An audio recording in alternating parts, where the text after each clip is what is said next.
So the spirits come along and they say to me, you have to go into the jungle and you're going to drink ayahuasca.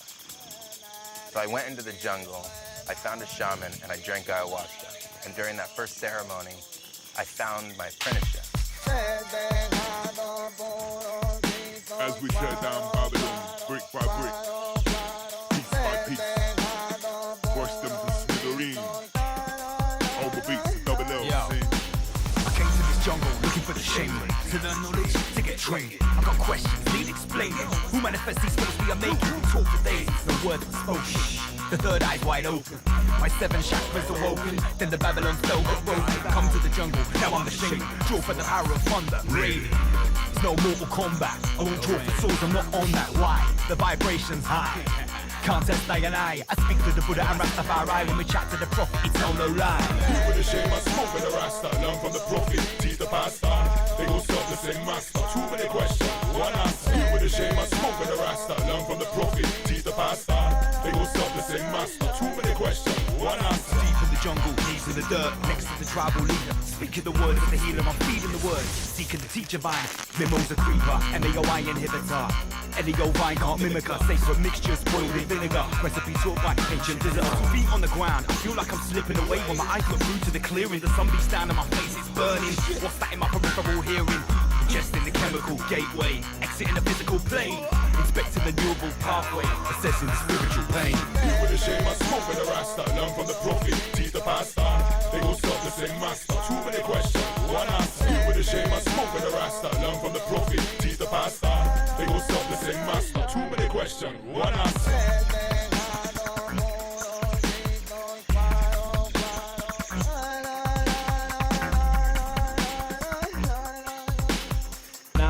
It's no joke to drink ayahuasca. Ayahuasca, alright, boga. One dose, game over. Heart of the forest, chilling with the elders, learning customs of ancient cultures. Shamanic technology.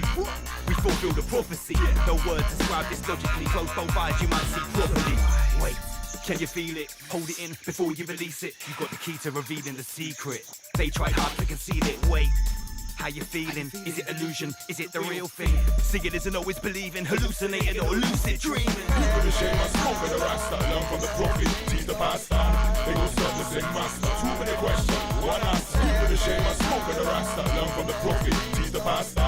They gon' serve the same master. Too many questions, one answer.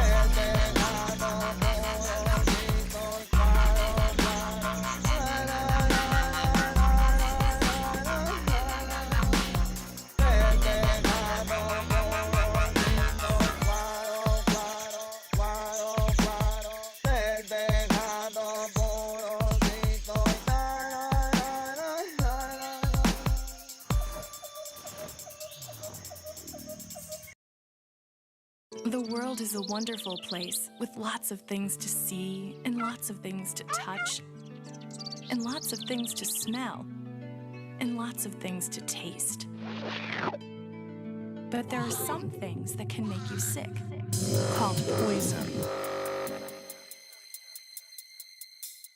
Oh my, not a full-on danger alert, but there does appear to be an alarming increase in children mistaking medicine for candy. Reports of a plane crash in the World Trade Center in New York. Outside Liverpool Street Station. 11 people have been confirmed dead in an attack on the controversial French satirical magazine Charlie Hebdo. 5 people are in critical condition. Have been killed in Paris and more than 200 are injured in a series of attacks across the city. There have been 2 explosions at Brussels Airport and the blast at a city centre metro station. It's double L, you've heard of me, the flow's poison, liquid mercury. Hear my voice when I curse this beat, I let it moisten before surgery. Guilty in charge, repeat offender, for revealing elitist agenda. Still at large, delete the data, success or defeat or retreat or surrender. And I can't let go, killer artist Charlie Hebdo. That's a false flag, actors in tow, and the blame is slung for the media show. 2 weeks later, Copenhagen, could it be baited these global pagans? These traitors feed off people hating, so nothing's changing. Guilty in charge, repeat offense. Order in the court. My arse is back on the bench. The prosecution speaks my offensive views on my former defense. So hence, saw the week from the chat. The covert conflicts, rearranged maps. Government funded, hidden bloodbath, is misinformation, way off the graph. So seek out multiple sources. Be beware of malevolent forces. They steer clear minds off courses. Hold your aura strong like a fortress. On operating a lawless state.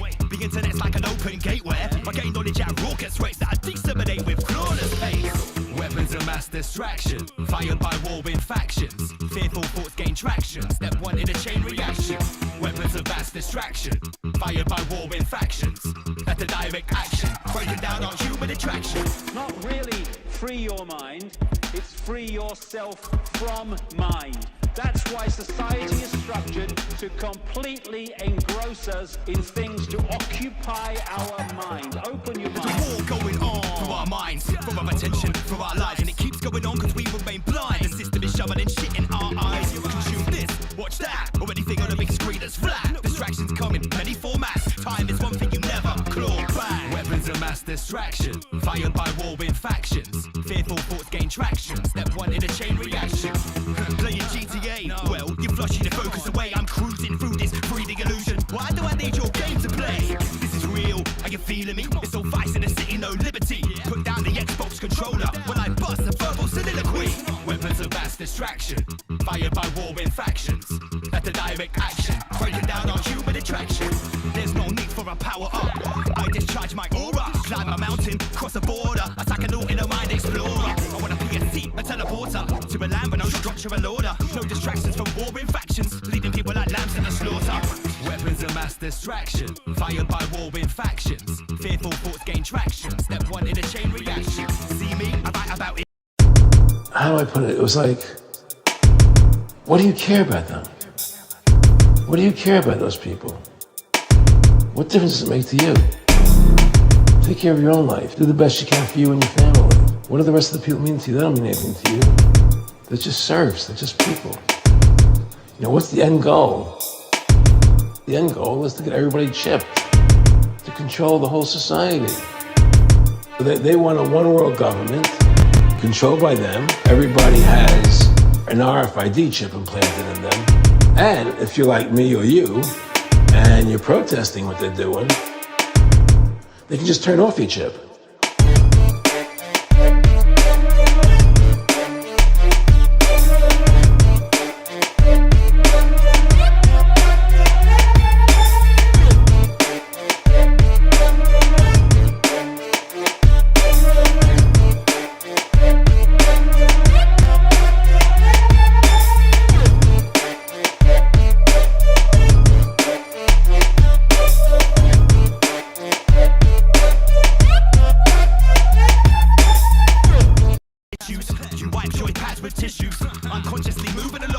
Shut up. What's going on there? This is not a test.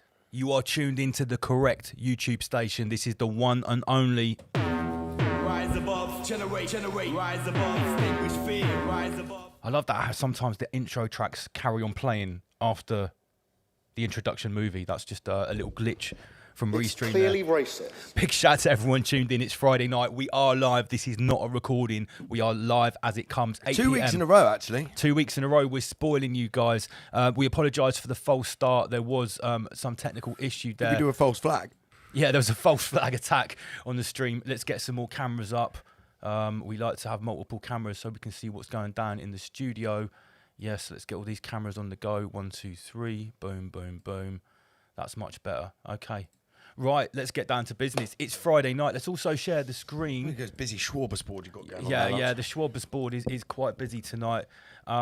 We have got a guest who's going to be joining us at 8:45. It's not going to be some sort of like in-depth interview tonight. Chris Smith is a ledge. I've been on his podcast a few times. Tonight, he's just going to be on the panel with us because we've got a lot to talk about. From Atlantic Underground. Atlantic Underground podcast. Chris Smith will be joining us at 8:45. Chris Schmidt. They've again changed the layout on Restream. Look at all the things down here are different again. So what have we got on the Schwabersboard tonight? The viewers don't need to know that. No. I'm just I'm just letting the viewers this know. Isn't Patreon. It's not Patreon. No, it's not. Okay, so what is on the agenda tonight? Holy shit! A lot has been happening this week. That's for damn sure. PG. Yeah, we checked in on Shmooly a couple of days ago when we recorded our Patreon videos. Always check what Rabbi Shmooly's Always check in on Shmooly. So we've got Greta's selfie flotilla. The problem is you're a fucking retard. We've got the Khazarian mafia striking out at the sons of Shem.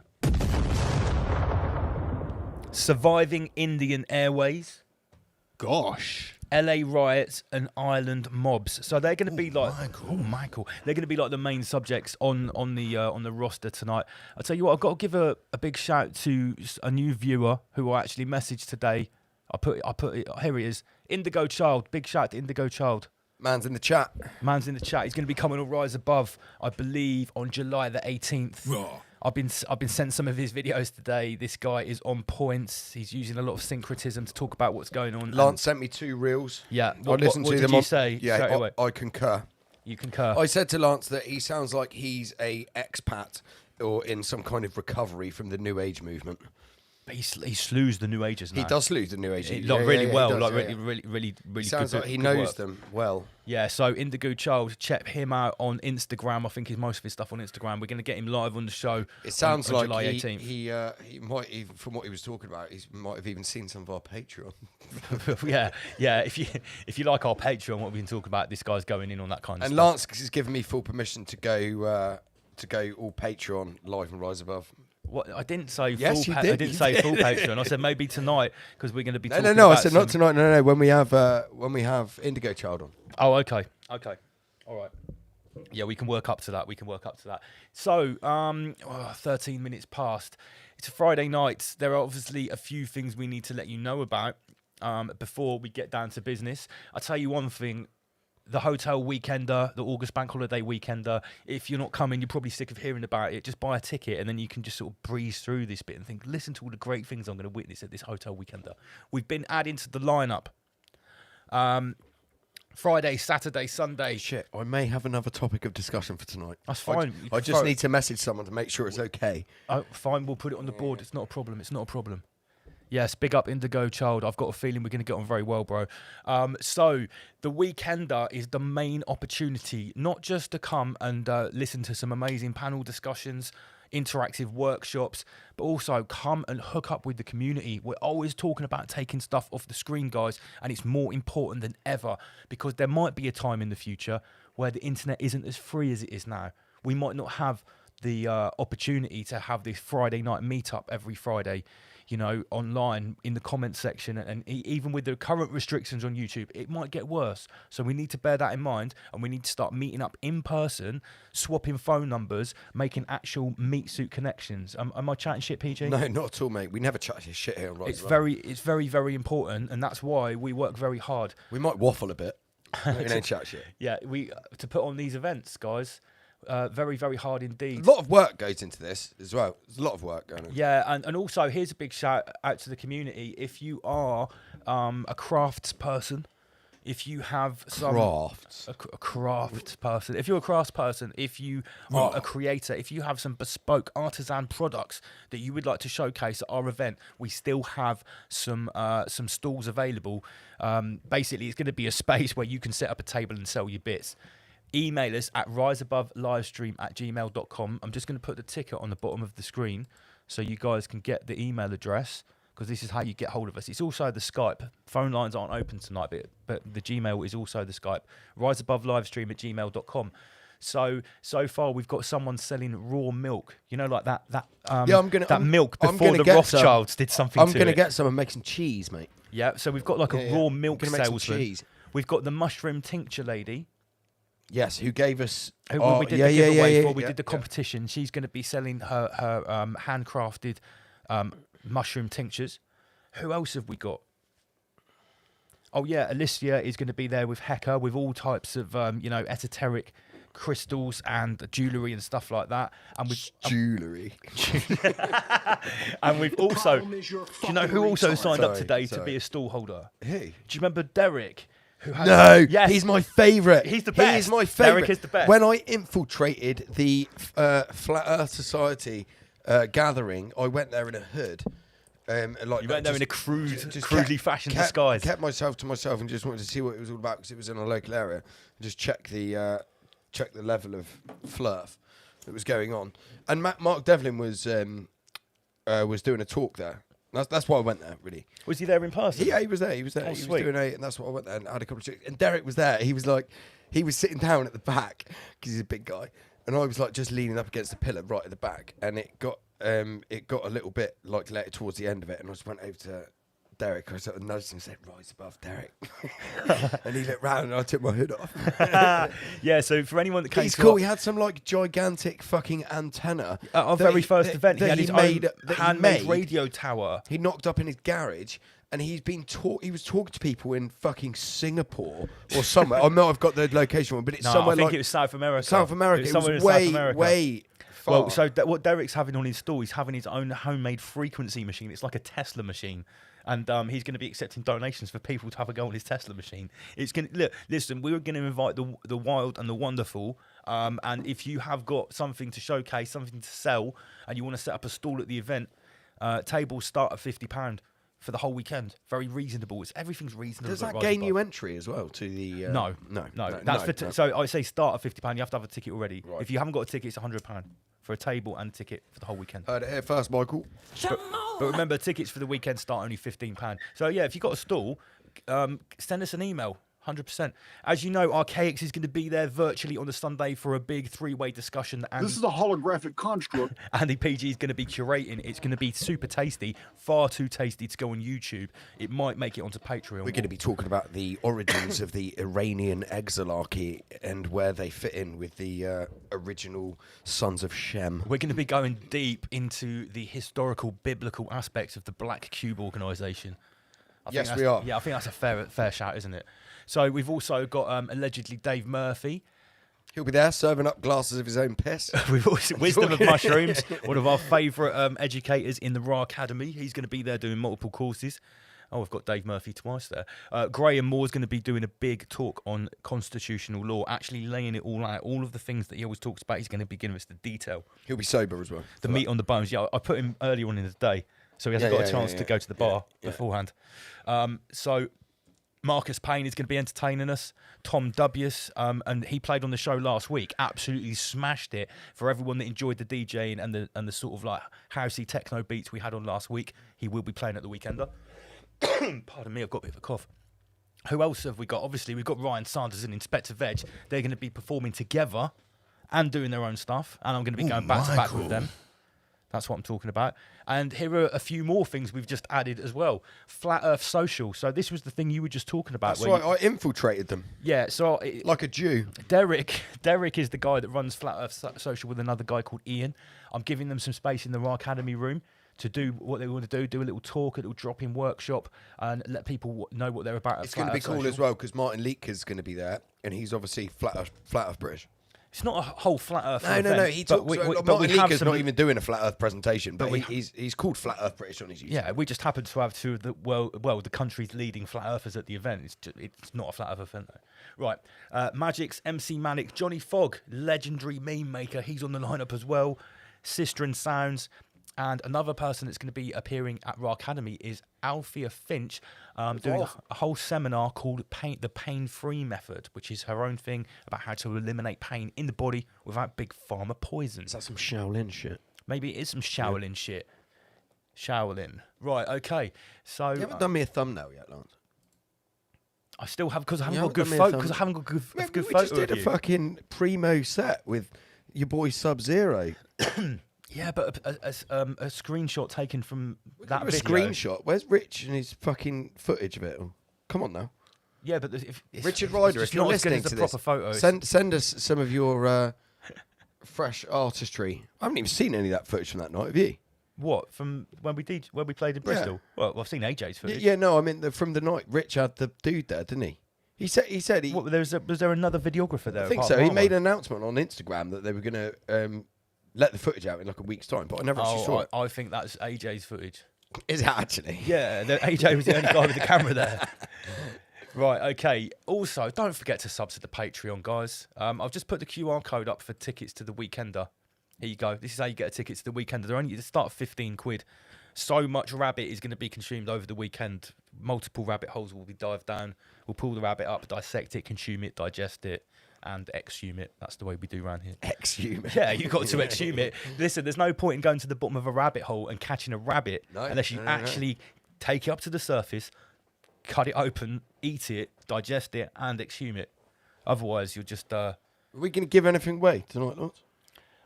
Yeah. Okay, good point. Anyone that buys a ticket to the Weekender before midnight on Sunday, you will get a random piece of clothing from the preprints that we've got sat with Tom, whether it's a t-shirt, a hoodie. So scan this QR code and get a ticket. And anyone that signs up to our Patreon for a mere £3 a month to get all the extra naughty stuff that we can't talk about on here, you will get... Patreon's fucking heavy at the minute. It's heavy. We're spoiling people on Patreon. You will get a Rise Above lanyard. Even King of Sting's satisfied with the amount of religious race bait that's in there. Yeah, get this lanyard for free. We will send that to you if you sign up to Patreon before Sunday night. Right. Okay. Why? You're always getting emails from the Gates Foundation. Yeah, Bill Gates always emails me. He emails me all the time to tell me about like what he's spending his money on, how much he wants to help people. Okay, so we've just got a message from Chris. Chris, it says we'll get to see you in 20 minutes. We will see him in roughly 20 minutes. I'll tell you what, while we're talking about the event, let's just show a little video. Yeah, go on, do that. Do that, because I need to show you something quickly off camera. It's not mine. Fancy spending a whole weekend away from Clown World? Well prepared to take off your tinfoil hat and join us at the next Rise Above Live in the Flesh Part 2 August Bank Holiday Hotel Weekender. With 3 days of engaging talks, panel discussions, interactive workshops, nightly after parties, speed dating, meet new friends, socialise, network and make connections from Bournemouth's golden sandy beaches. Located 10 minutes away from Bournemouth train station at the Celebrity Hotel, come and join us on the 22nd, 23rd and 24th of August, this bank holiday 2025, and get your tickets on our website today.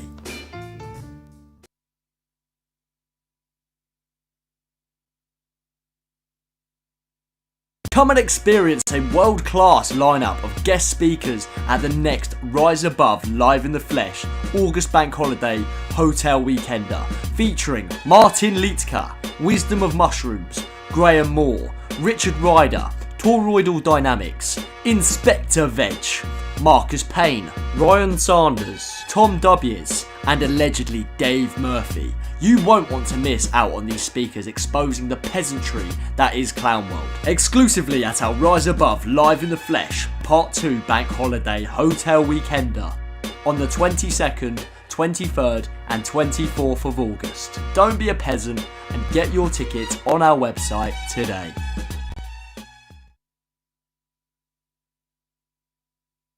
Yeah, we better not say that on camera until we've got permission, Andy PG. We need full permission. We don't want to violate anyone's... No. I was anyone's rise above NDA. Granted access to that. All right, so, yeah, okay. Well, just before we chat to our guests, maybe we should set the scene for the week. Have you heard the new DJ Sausage Fingers dropping the beat? Have you seen this video? Check this out. Tell you that one person can't make a change. Bullshit! On the dawn of a harvest sun, are we speaking the truth in the sharpest tongue? Feast on a rabbit, served with a garnished lunch. We got the hardest puns. Mind master, trust your ability. NPC is an IQ deficiency. They're living in mental captivity. I'll never... That's disgusting. Big shout out to Johnny Fogg for that little remix there with King Sausage Fingers dropping. What's that tune called? It's my tune. Harvest Moon. Why is Sausage Fingers on the notes on the new fiat money not got his crown on? I didn't notice that. Yeah, he does. He hasn't got a crown on. And did anybody else in the comment section notice that? Reptilian Lizzie did. He's not wearing a crown on the new money. I've got a note. A couple of notes. Have you got a Sausage Fingers note? Let's have a look. No, not on me. No, they're all Lizzie. I've got 30 Lizzies in my pocket.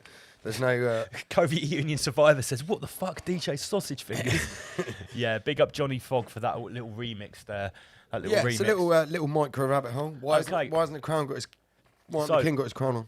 Let's just set the scene before we start talking about what's been happening in Clown World in the outer peasant verse. Came across this week. I'll just make it bigger so you can see exactly what it says. There is more diversity of thought on the political right than on the political left. Although they pride themselves on open-mindedness, liberal thinking actually coalesces around a very narrow set of opinion, whereas the right diverges widely. Now, obviously, people that still subscribe to this paradigm and class themselves as left-wingers, sort of socialist-leaning people, they the old adage is that right wingers, knuckle draggers, Nazis, lads. No, Nazi. They are very close-minded, right? Yeah. They must be. It's completely the opposite. That's how they become bigots, right? The clown spectrum shows different. Yeah. The clown spectrum shows different. So what is he actually saying here?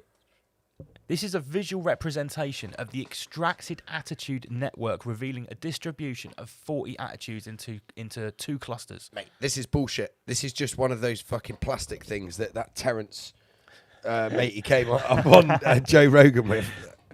So obviously, what the left Terence Howard. on the blue. Oh yeah, Terence Howard. Yeah. The left on the blue shows the network of the attitudes of people who class themselves as left wing, and then on the right shows. Is that a Star of David? Mate, you literally took the words. You literally took the words right out of my mouth. If you look closely, right, it does appear that the thought pattern, the attitudinal nodal network of a left-leaning person, when you draw it in a diagram, it appears to look like the Star of David. 100%, mate. It's even blue. That's what I'm saying. Yeah, it's even blue. So I guess this is like, do you know what this reminds me of?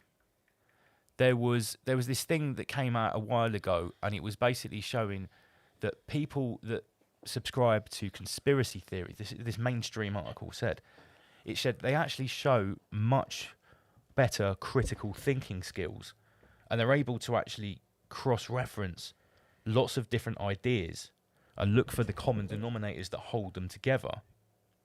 And it was a proper academic paper, which was going against the grain, because obviously if you read like The Guardian or anything like that, or a left-wing rag, it will say that people... left-wing rag? Yeah. it will sort of say that, people that subscribe to conspiracy theories are generally stupid or have low IQs or stuff like that. So I thought that was quite interesting, and no doubt quite an interesting thing to start this week off with. I'm really struggling with this new thing on your restream here. Right, here's another one. Do you remember on the show last week? Here we go. When we had this thing about T is for Tengu. We were doing the alphabet. We're breaking down. What is a micro upgrade? It's a micro upgrade. It just all happened to be Jewish. Let me just get rid Jewish of that. related. Look at Rabbi Shmuley there. Cancel. Becky S. Message. Right, so she said that she's going to have a Shmuley box. So this thing, this Tengu is a Japanese demon, and the reason we brought it up is because it's been observed by other people that are paying attention that this thing has a lot of common denominators with the priest class of the Black Cube organisation. Shmuley types. Shmoolies. So I just thought, is this part of a more powerful archetype of what evil is? Like a representation, a personification of evil that's been sort of printed into us across the centuries. Then I came across this. I've seen this thing before, and I'm like, is this like another sort of like cubism? Another sort of Tengu sort of thing. It's like Tenguish. A Tenguish mythos. Tenguish. Tenguish mythos. This is the 500-year-old statue of a man eating a sack of babies in Bern, Switzerland, and nobody is sure why.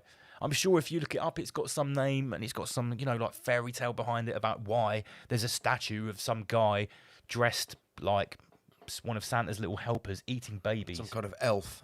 Yeah, some sort of like leprechaunish Tengu type being. See what I'm saying? I thought it was just a little. Again, look at his hat. Look, there's just some transceiver on the top of it. Oh, is his hat like something that Oh, is it a little tesseract tefillin or something up there, something like that? If anyone's familiar with the festival group Henge, the lead singer wears a distinctive hat. I'm going to get it up. What? I'm not. These things are not related at all. I'm not aware of this. Just keep We're just doing some high-level syncretism at the moment. Okay. I'm just trying to stretch this bit out because I don't want to start talking about the big topics du jour before our guest comes on. What else do we have here? Okay, so I guess this has got to be noteworthy. And I actually think that this goes with the theme of tonight, which is sort of like a race war, a holy war. It's that sort of tonight's theme with what we're seeing here. Even Greta is involved in this too. So, as global tensions are rising, centered around what's going on in the Middle East and its reverberations and repercussions around the world in their various manifestations. Obviously, this character of Sadiq Khan, the Muslim mayor of London, who has been extremely unpopular with his attempted normalisation. Oh yeah, I see what you mean. It's like wizard. Yeah, it's like a wizard hat. You know, his attempted normalisation of the increase in stabbings and violent crimes. I mean, you could robbery. put it another way. You could say he's being knighted for his part in the destruction of London. Oh, absolutely. The destruction absolutely. of the capital. Do you know, this is quite funny, though. Let's look what we've got here. Am I loud compared with you, not? You're always loud. Yeah, but I've got mine well turned down. I've turned mine well up. Yeah, I know, I'm down. Am I still loud? I don't know. Right, let me make this bigger. So what have we got here? We've got him holding the medal that he's got from Sausage Fingers. The Tengulian medal. The Tengulian medal. And beneath that, we've got, like, Phil Mitchell either crying on the floor or in a life support machine, looking very red, as he often did because he was an alcoholic.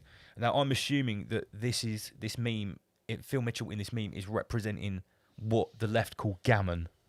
Yes. So your middle-aged white guy who's right-wing and bigoted and doesn't like Muslims, he's down the pub complaining about Sadiq Khan. And coincidentally, a colour of a roasted gammon joint. Yeah, well, I think that's where the name comes from. You know, it's a let's be honest, it's a racist slur towards middle-aged white guys, I guess. Poor old Phil. Poor old Phil Mitchell, he's never had it worse. Oh, who's just signed up to Patreon? Big shout to Nat. You are going to be getting a Rise Above Lanyard. Thank you for signing up to Patreon. Big shout to Nat. I've potentially got confirmation. I just need to listen to seriously to a voice note quickly. No, because if we get confirmation, we're allowed to show this. It is going to be cool, and you will like it. It is worth it. I swear. Right, how are we doing on time? Okay, 10 minutes until our guest is on. Let me just have a look at the chat, see who we've got here. I haven't really said hello to everyone yet. Big shout out to Louise, That Hurt, I can see you there. Ratis Liaison Officer, Ben J, Kelly, Spanish Chicken, Dan Fuentes. Oh, we've got all the regulars in tonight. It's Friday night, it's Rise Above Live. You know it makes sense. It's King Sausage Fingers, Health Freedom UK, not a Dr. Robert. I'm just looking through everyone's comments here.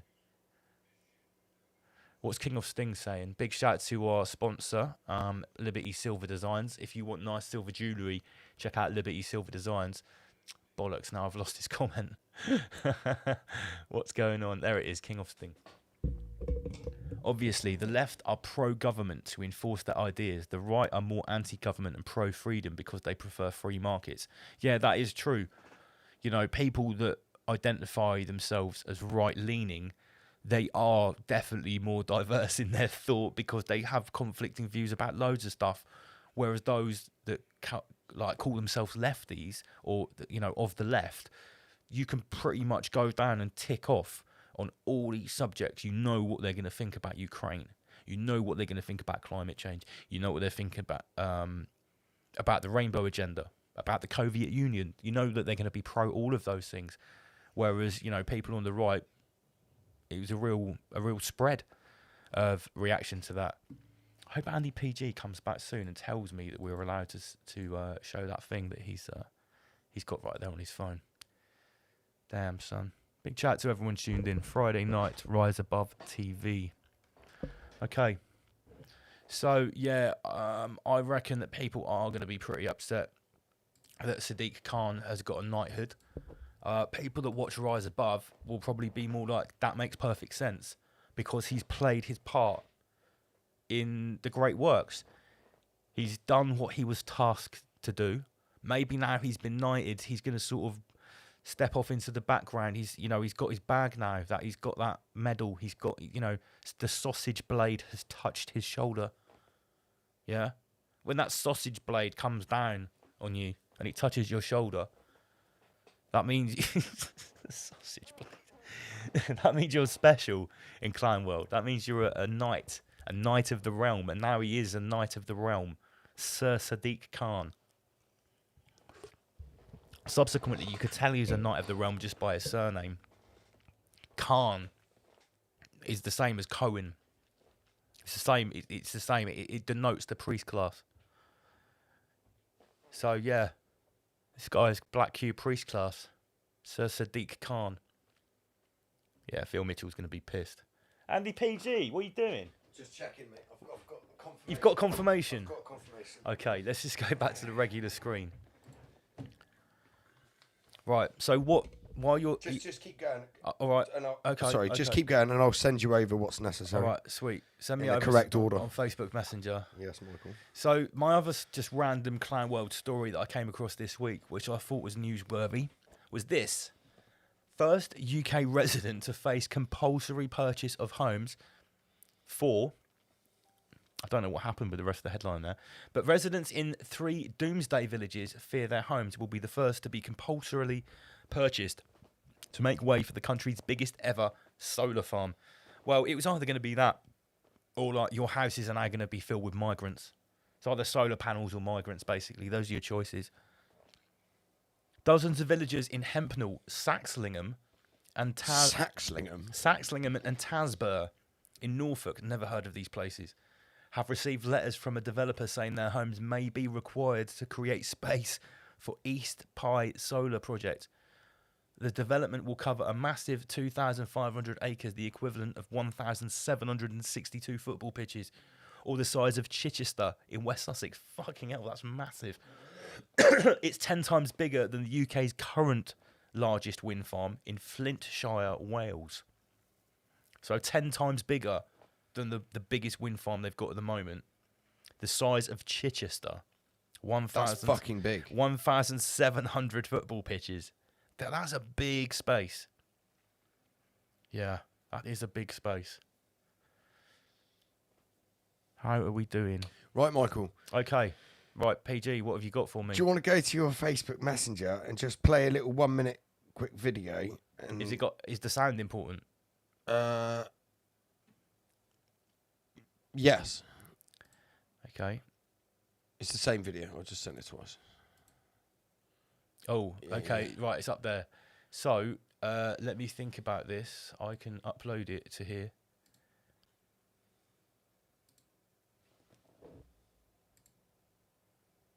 Oh, no, I think that's going to stretch it out. I'll tell you what. Let me just play it like this.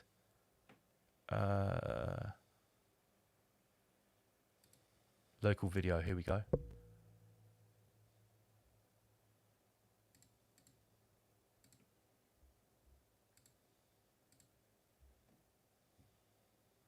Could not start. That is not in a supported format, apparently. Okay. I'm just going to send you some stills then. Okay. Not liking that at all. Go on, hit that up. Right, so what are we showing the people here? So I've been authorised that I can share this. There's been a new crop circle, mysterious crop circle, which has appeared in Wiltshire. The police are all over it. What? It appears to be a Clown World crop circle. Is that a clown circle? This is legit. That's a clown circle. That is a clown circle, Michael. I have. There was a video. So, I mean, rumour has it. There's an online drone pilot helping at the Stonehenge Dronescapes, okay. Apparently. And it's something to do with Project Stick or Team Stick. They were first on the scene filming it or something like that. It might be something to do with them. Allegedly, they might have done it. Project Stick or Team Stick, whoever How did you find out about this? Somebody gave me some information. I'm not going to give my sources away here, Michael. Okay. But yeah, there is a mysterious Clown World crop circle appeared in Wiltshire. Let me see if I can make that video work. Hold on. And there's actually a BBC News police report, which was... I'll send you that as well. So someone has actually made a Clown World crop Clown circle. World crop circle, Michael. Area, but off the bat, I'm going to say this. Ladies and gentlemen, we have a new crop circle. And this crop circle has appeared near Glastonbury, and again, for most of you that know, Wiltshire, Glastonbury in itself is another heightened area. But off the bat, I'm going to say this one is not legit, and you may ask why. So there's a person called Mark Breen, and he's quite tightly interwoven with the communities that actually fake a lot of the crop circles that we see. And he's always there first off the bat, first thing. And he was at this one at 1 a.m. filming what this crop circle is. And to me, again, it's a smiley face, it's a cool design, but usually when Marcus Breen or Mark Breen, whatever you want to call him, is there, a lot of the time they're not legit. But either way, there you go, ladies and gentlemen. Cool design.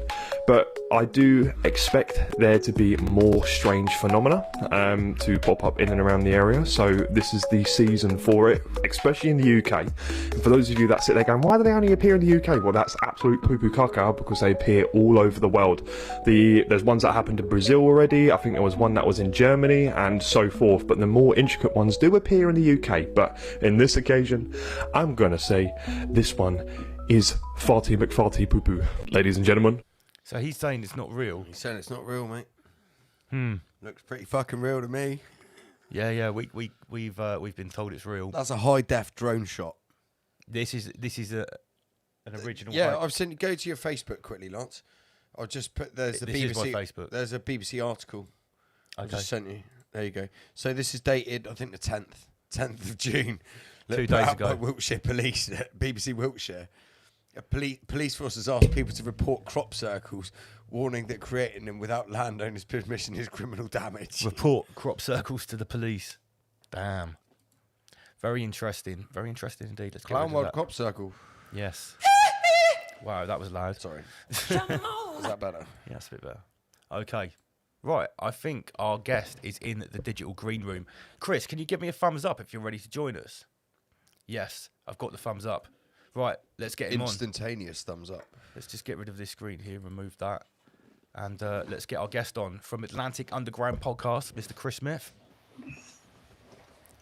Greetings. Hello, boys. How's it going? Good evening, sir. It's all good, yeah? Well, you can hear us. It's We not can all hear you. good, but yeah. Can you hear me okay? Yeah, I was just saying we're off to a flying start. If we can hear each other, that's a good start. Loud and clear, sir. But yeah, we say it's all good. When people always ask, you say, how are you? You say, I'm all right.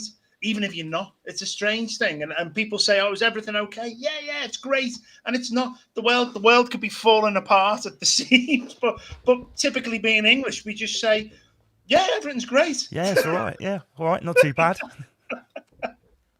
How fitting with everything that's going on in the moment, mate? It's insane. As you say, the term clown world it describes it perfectly, but it's just, it's like sitting down and watching a movie. It's literally we're in the movie as it's happening. They know what they're doing. They know what they're scripting. They've got the whole script moving ahead. They know what the agenda's going to be and what they're going to take these little tiptoes forward with. But at the end of the day, we get so emotionally involved because it does affect our lives. We just need to fuck it off. We just need to turn around and say, I'm having no part of this whatsoever, and take a step back and watch the show for what it is. It's like, it's like people watching the show here. People don't get emotionally involved with what we're saying and what we're doing. But there we go. No, I think that's very important what you've said there, mate, and that's probably a good way to start the discussion this evening. Is to sort of sit back and have some level of what's the word, observant detachment. Yeah.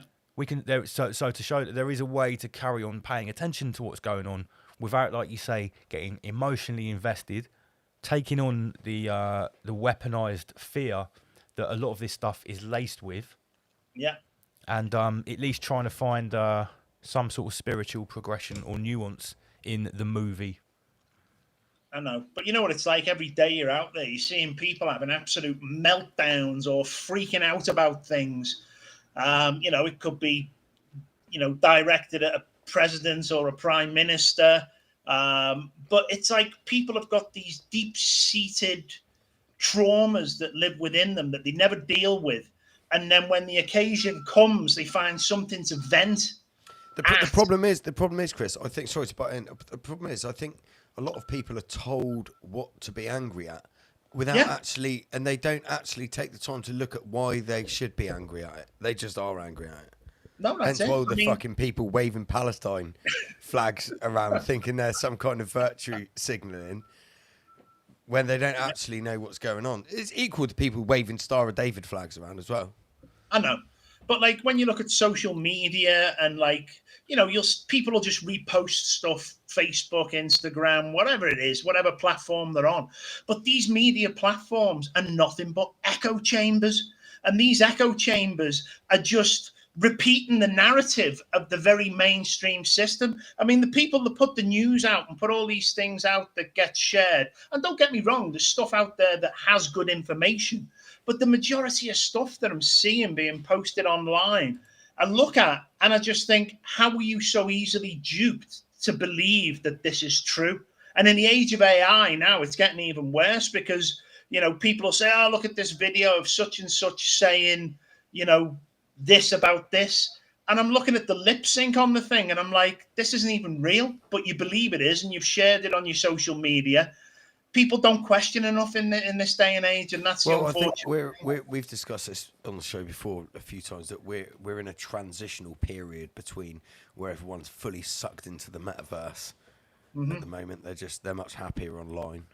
Well, I think people right now still have some level of maybe even considering that they're making choices or deductions about things rather than it just being some like autonomous process, which is probably coming down the line. What you said a minute ago was quite interesting, because I've caught people out doing this as well, and they're truthers.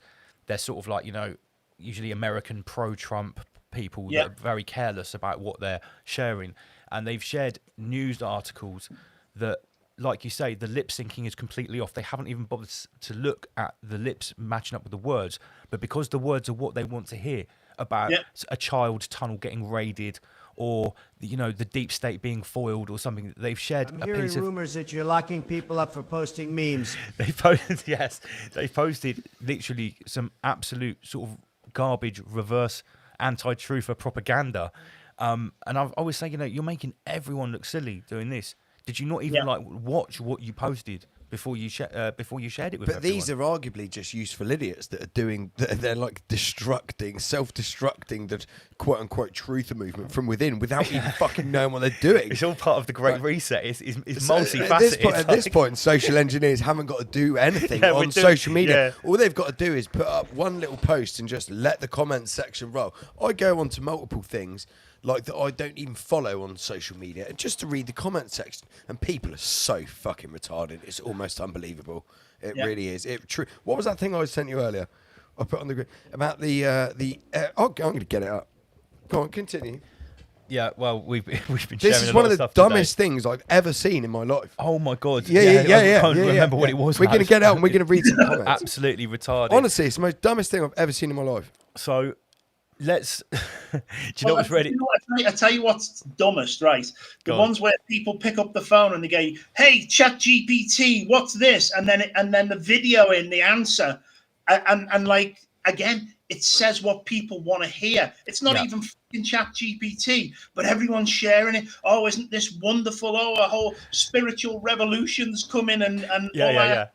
I'll just, as you mentioned ChatGPT, just a little side tangent here. I watched a 2.5 hour quote-unquote debate between Jake Shields and some Jew. And it was on like... that was spicy. Well, you'd have thought so. Dan Bilzerian walked in about 35 minutes into the show, into the studio. Like Jake Shields invited Dan Bilzerian in there, and they debated. Dan Bilzerian like just destroyed the matey within about 3 questions, and the matey just deflected. He was such a pussy about everything, the little Jew. Yeah. But the point was, like, he just completely defected. I forgot my trail of thought now. Yeah, carry on looking for your thing. But no, I've got it here. If you go to your Facebook, I was just about to say, Chris. Normally, when I come on your podcast, we have sort of like a very well-paced, long conversation. Tonight is going to be much more all over the place because... Lance said he didn't want this to be an interview. We're just going to have a chat with Chris. Mate. It's like we're in the pub.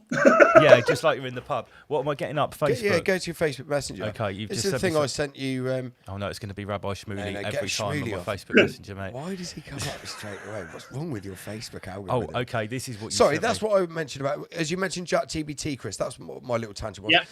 In this debate, debate, they were both fact-checking each other.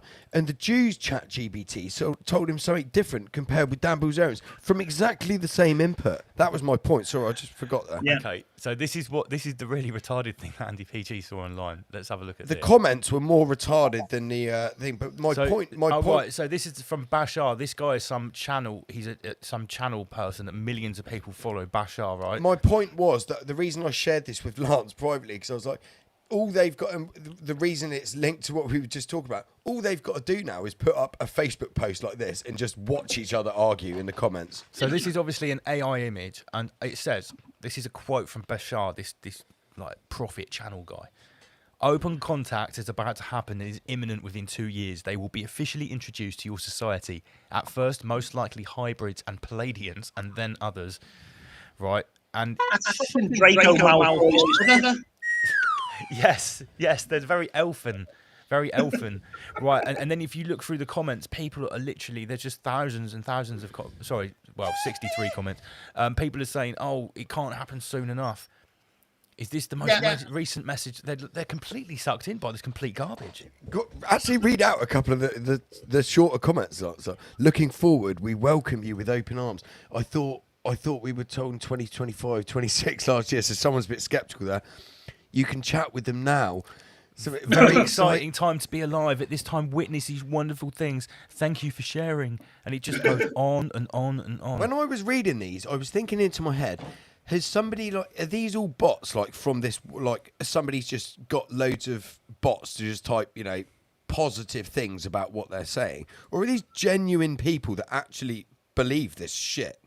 I know. But these are adults. These are adults. These are voting adults.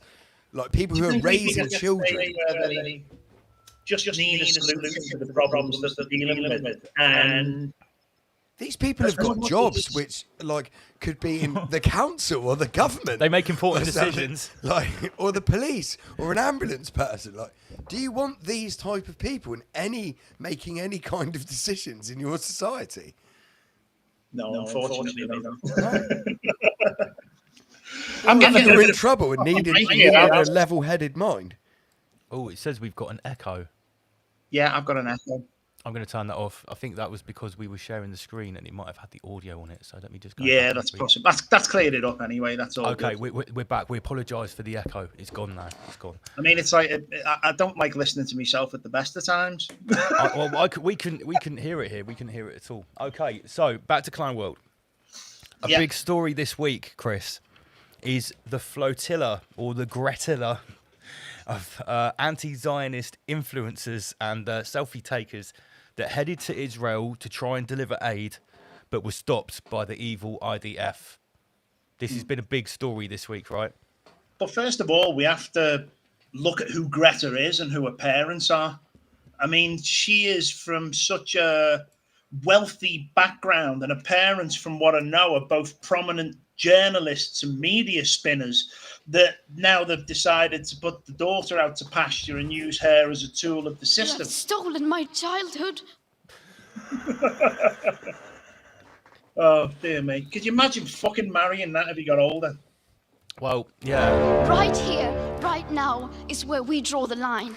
So, Israel has stolen Greta Thunberg's childhood after stopping... They actually kidnapped it. Gaza-bound aid boat. Now, one thing which I've gleaned from what the mainstream media have said about this, they've been calling it, this is on BBC, 'cause I have to listen to BBC Radio too at work. They've been calling it a selfie flotilla. They've been saying that at best, this whole boat had one single small truck's worth of actual aid in it. Literally a tiny portion of the boat was actually carrying aid. It was a pathetic amount of aid. I wonder if it had more than it was Bob flour. Geldof All they had was flour. Oh, really? Which isn't it's carbs. It's going to keep people alive. But all they had was flour. Yeah, you could have done a bit better. It's the Middle East, man. They know hummus and shit, chickpeas. So what's old Russell Bland saying about this? And I quote: "I respect Greta Thunberg's conviction, but let's not pretend she isn't being used. She's a cultural symbol deployed to serve an agenda masked as virtue. This is a fucking pot calling the kettle black, isn't it? Fucking hell. It's Do you know what? Go on. If there was one person you could say, okay, you get to kick somebody right in the fucking nuts as hard as you can, it'd be that twat. I fucking hate him. Yeah, I would definitely like to kick him in the nuts. He's just. I don't think if you only had one person, I'd go a bit higher level than. Oh yeah, if it was only one person, I wouldn't waste it on him. I'd probably go for Larry Fink.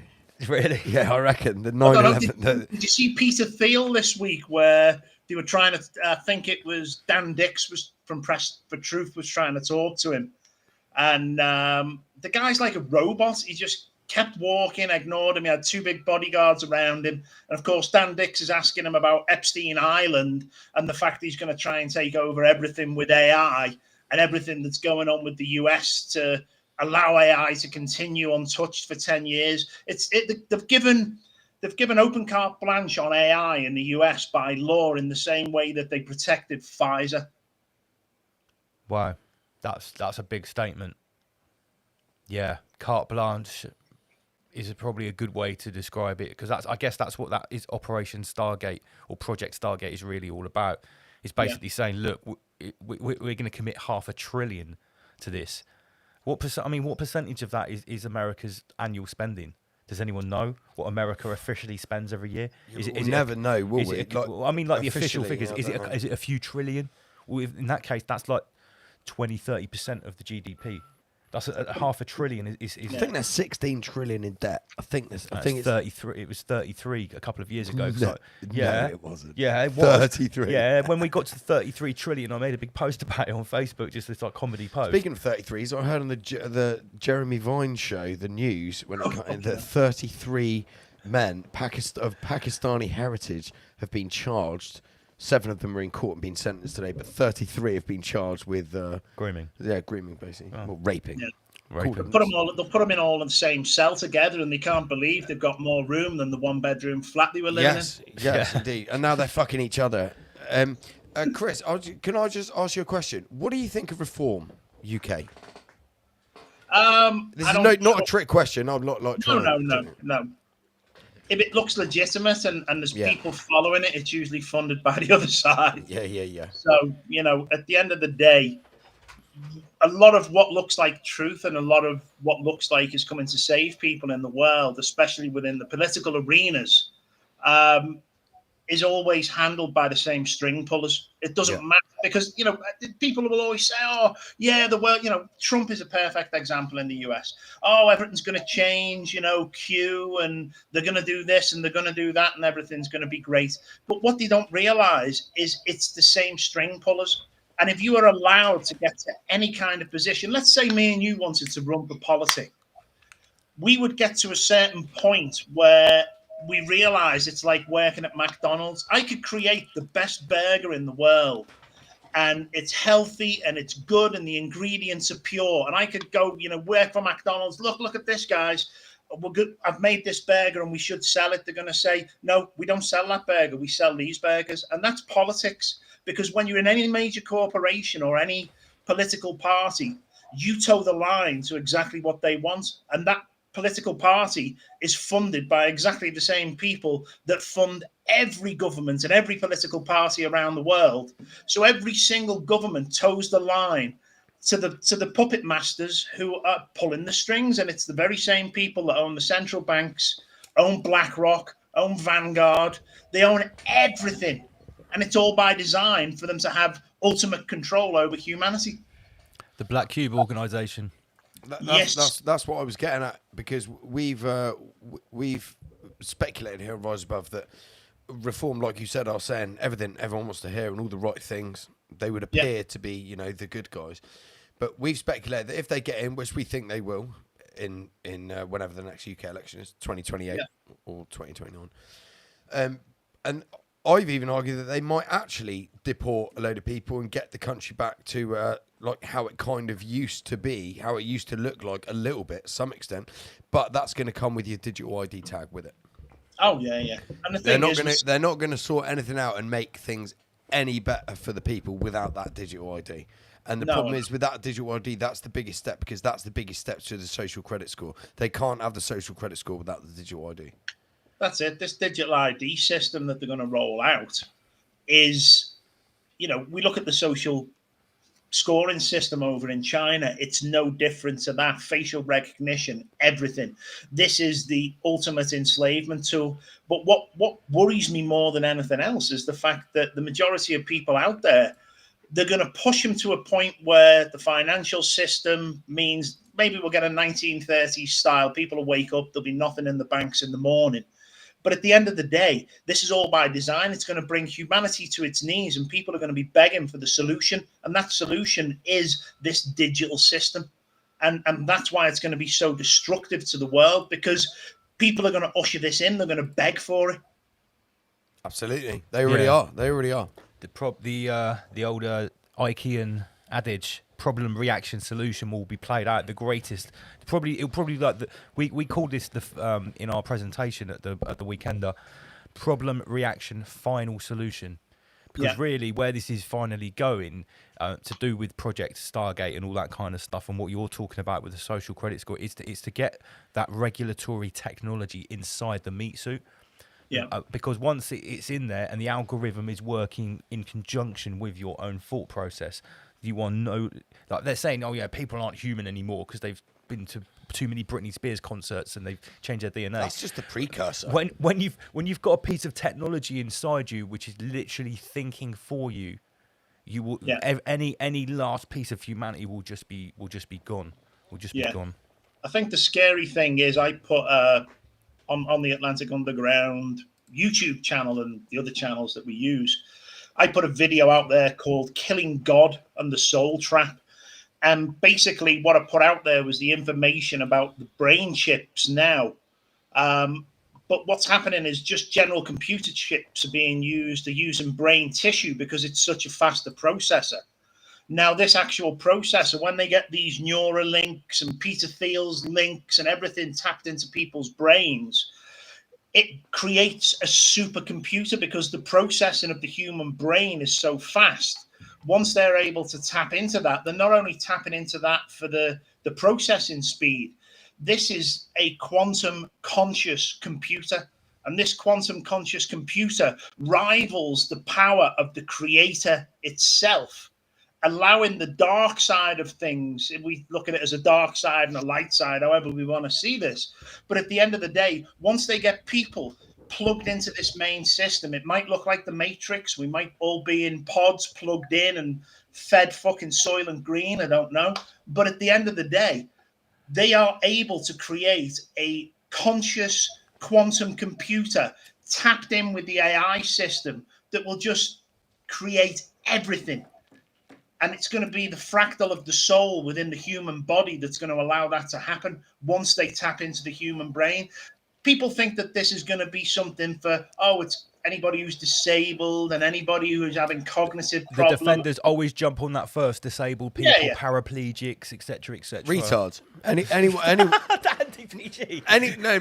Anyone who's firstly susceptible to being manipulated into doing that. Come on. No, but imagine if your meat suit is completely incapacitated and your brain is absolutely fine, you can talk and communicate, and your meat suit is fucked. Your brain's absolutely fine. You would take one of those things instantly if it meant your limbs worked again. But if I knew what I know, and that is going to trap your soul for eternity, and you won't ever exodus this simulacrum, then no. Yeah, but that's not going to happen to the first paraplegics. That's what I'm saying. When you first see the first paraplegics that have got the neural link walking on TV, and you'll see the before and after, they were literally a vegetable in a wheelchair. They couldn't move, and now they're walking around playing tennis. Their soul's not going to be directly into the metaverse because they're going to be selling it to everyone first. But the problem is they're uneducated. They'll just do it. Yeah. If you knew how truly evil this thing was, you'd go nowhere near it, whether your limbs worked or not. Well, even if you could run around. What for how many years? What, another 30, 40 years? Your soul's trapped for eternity with Bill Gates? Just until 2030. You've got at least, your legs will work until 2030. Do you know why so many won't take it?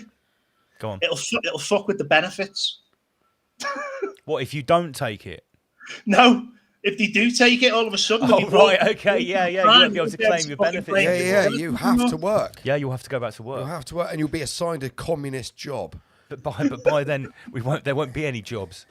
But you know how I think they might sell it? They might say, okay, climate change isn't going away. They're still pushing that narrative. But what if they say, it's unsustainable for us to continue living on the planet, and what we're going to do, we're going to put everyone into a cryogenic system for 30 years to allow the planet to come back to a utopia again where we can live and survive. But in the meantime, mate, they'll be injecting you with all types of shit while you're in that cryogenic chamber. Fuck. But Can you imagine? Put people into a cryo tank under the guise that they'll wake them up in 30 years, never wake them up again, hook them up into the mainframe of the conscious computer, and boom, they're playing God. Yeah, well, you would wake up in it would say, well, yeah, we'll reincarnate you, but you won't be in the physical verse. You'll be in the metaverse. Yeah, right? See what you just said about cryogenic freezing. Little side tangent. You know they've been cryogenically freezing rich people since like the late 70s, right? That's when it first started.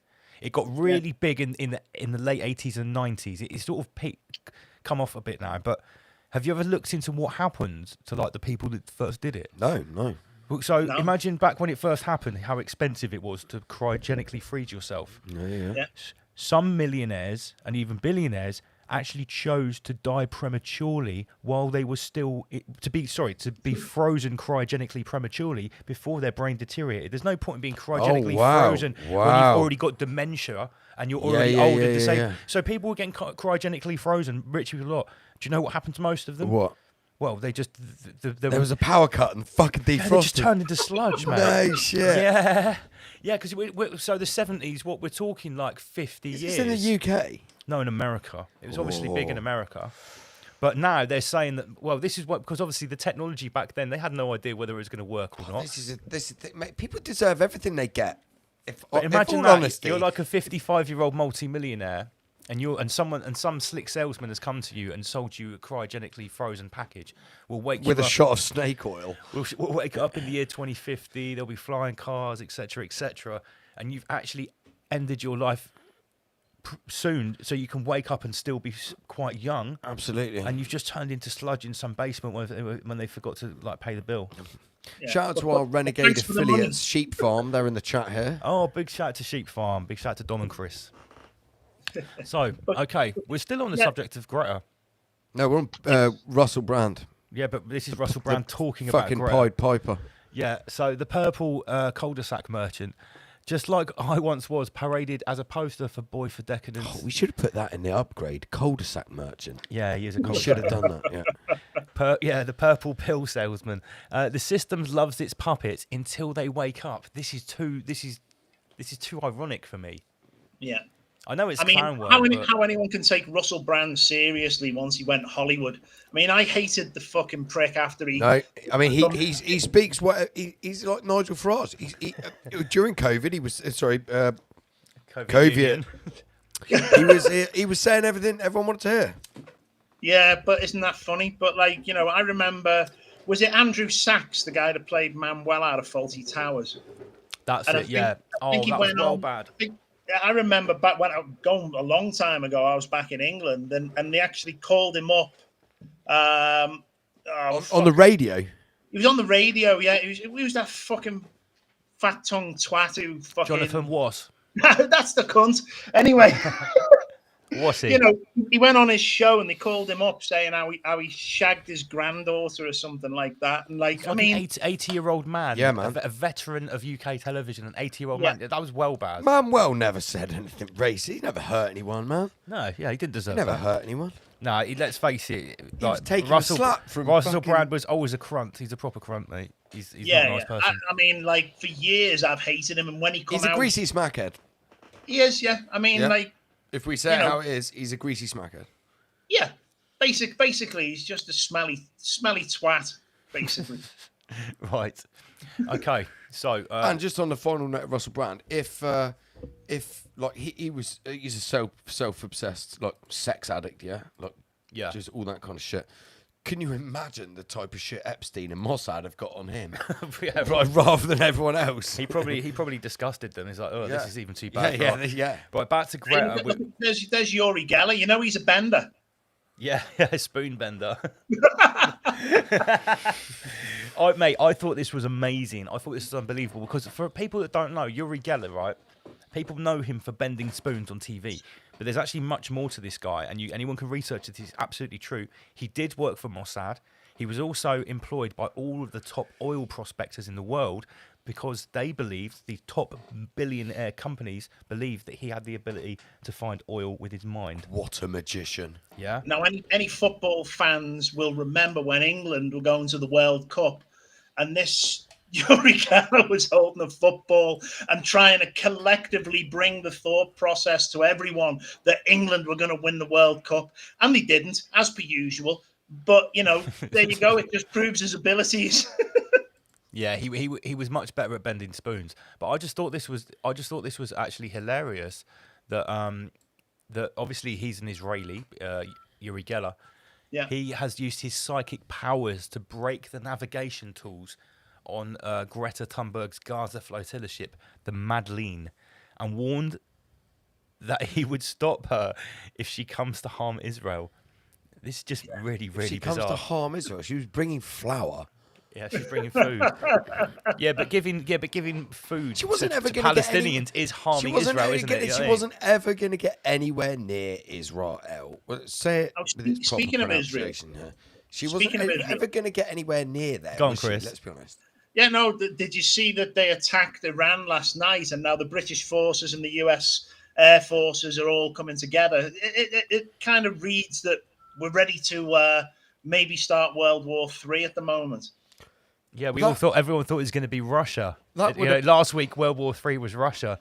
This week, no, it's going to be Russia Iran. thing is still on the cards because what's going to happen with Russia, right? And the thing that alerted me to this, like I follow what's going on and stuff. Anyway, when Volkswagen decided they were going to start making weapons, I'm like, okay, why would Volkswagen start making weapons?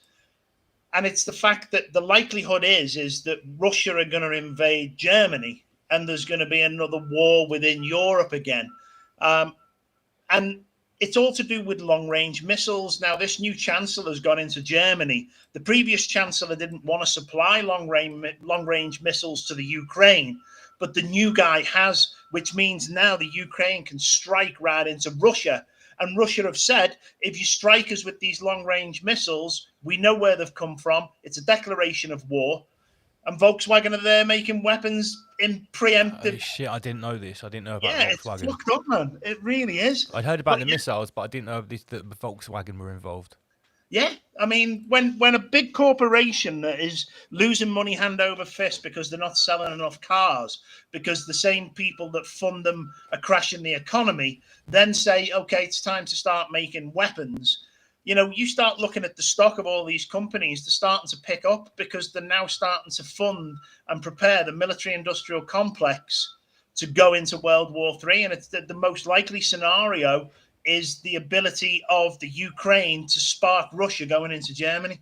Yeah, because if you think about it, in a time of global war, the first thing that the military-industrial complex are going to do, they're going to sequester the means of production within the private and the industrial sector. I mean, if you need to make a load of tanks, armoured vehicles, munitions... Should we go deeper? You're going to... Go on. Do you want to go deeper? Why? What are you saying? Well, we're live on Friday night. It's not Patreon. Should we go deeper? Yeah. So, Chris, what do you know about the Iranian exilarchy? The what? Is that one of them? Is that one of them creatures that can live in water? No, on land? no, it's not. No. Are we skipping straight to that part of the show? Are we? Can we just hold that before we finish? Yeah, Greta? we can hold it. Yeah. We'll just hold that before let's just finish Greta. Right. Well, I mean, you started talking about Israel. I know, but I did. I've got. That's fine, mate. There is a hidden agenda here. Yeah, that's fine. That's fine. Right. So not only is Yuri Geller using psychic powers to try and stop Greta getting to Israel, apparently, we've also got this other story which I personally found quite funny. Greta Thunberg was mistreated and mocked by dancing Israeli officials before deportation. Is this even real? No. That looks like AI, mate. It's got to be Clearly AI. This is AI. French doctor Baptiste Andre was on the Freedom Flotilla with Greta Thunberg. said the group was subject to mockery when they were intercepted by the Israeli officials. Maybe the headline's real, but they put an AI image here. Yeah. This is a rise above mean from Bazman. Look at he was very quick off the mark with this as this well, was wasn't like he? within moments of this picture being released, he doctored it. Can anyone notice the hat that Greta's wearing? This is apparently when she was, rescued or kidnapped. It's a bit or whatever. cack, isn't it? It is a bit keck. It is a bit Pepe. It is a bit Kekistani. Yeah. But it's all right because it looks like Kekistan. It's a real thing. I'm not making it up. I know, mate. I know you're not. I had a bit of a not a disagreement, but a bit of a spat with someone that actually played at one of our events, Richard Hopkins. He's a bit pro-Trump and stuff. And he was like, "Oh, look at her hat," and I was like, "What? It's a Keck hat." Yeah, the scriptwriters are taking the piss out of us. It's their way of mocking us. He's like, "No, this means the white hats." Or whatever is implied. Still on that, yeah, I know some people are still on that. What do you think? Do you think this is something, the Keck hat, Chris?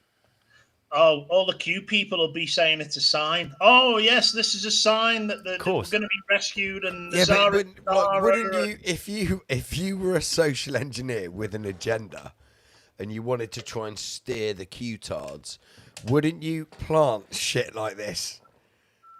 Yeah. Basically, probably the same people behind that are the very same people engineering everything from QFS and MedBeds. They must be loving it. The people on the end of the fishing rod in the Q psyop. That's been going for years now.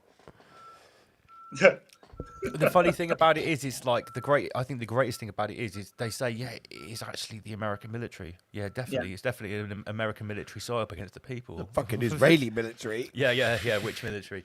But what it does, it massively discredits people. I mean, like, if you go to some of the people that have said stuff over the years, and you scroll back through their posts, they'll be saying, oh, such and such a date in 2023, the gold is going to be released and everyone's going to live a great lifestyle, or and like, I would never put a date on anything. The amount of people that come to me and say, okay, Chris, you've said this about a pole shift, or you've said this about whatever, when's it going to happen? And I say, I don't fucking know. Yeah. We're just going off some like meta gists of all these data points and all these things that we've been collating over the years. We have feelings, and but we don't know when it's going to happen. We can feel changes in energies and stuff like that. But yeah, I'm always a little bit, well, when people, this is going to happen. People are still talking about Nazara and Jazara. When the banks. I hope you're not lumping Jason Arquette into this. No. Jason is a chronologist. That's what I'm talking about. But numbers is his game. Yeah. No, he's put the exact date, May 16th, 17th. Deliberate fake there has said Chris has got a constant beeping on his audio. That's exactly right. And it's not that I've put the beeping in. I've got a JCB outside digging out a septic field. Wow. So that's actually a proper... That's a real beeping going on in the background. Yeah, it is an actual real beeping on a large excavator. So that's what that is. And I'm sure once he's filled the shit pit in, he'll be done for the day. Excellent. Oh, so is it, you're installing your own like toilet plumbing stuff? Well, we've just sold our house here, and the house had all extensions and showers and stuff put in over time. So it's a bigger house than it originally was. And for the new people coming in, I knew the septic field wouldn't take a big family and whatever. So I got someone in to dig it out. Now, people in England, that they don't know about these lovely things. When we were in Canada, we had septic tanks. Here we have septic tanks. Where are you England. now? Yeah. I'm in Mexico currently for now. I don't know where we're heading next. Very interesting. Okay. Yeah. Did you know, Chris, that Greta has got a sister? Do you know about this? Is this a joke or is this serious? No, I'm deadly serious. We need to give credit to Becky S. We found out about this in only a matter of hours ago, and it has been fact-checked. Are you ready to see Greta's sister and even watch a video of her sing? Go on. This is Greta's sister. No. We fact-check it 100%. She's called Beata or Beata. Beata. She's here in front of a poster for a Down syndrome festival. Yes, mate. I didn't even know that was a thing. Apparently so. And would anyone like to see a video of her singing at a recent LGBT? I'm going to put my hand up here in the studio for yes, I would. Yeah, me too. All right, everyone, here we go. Come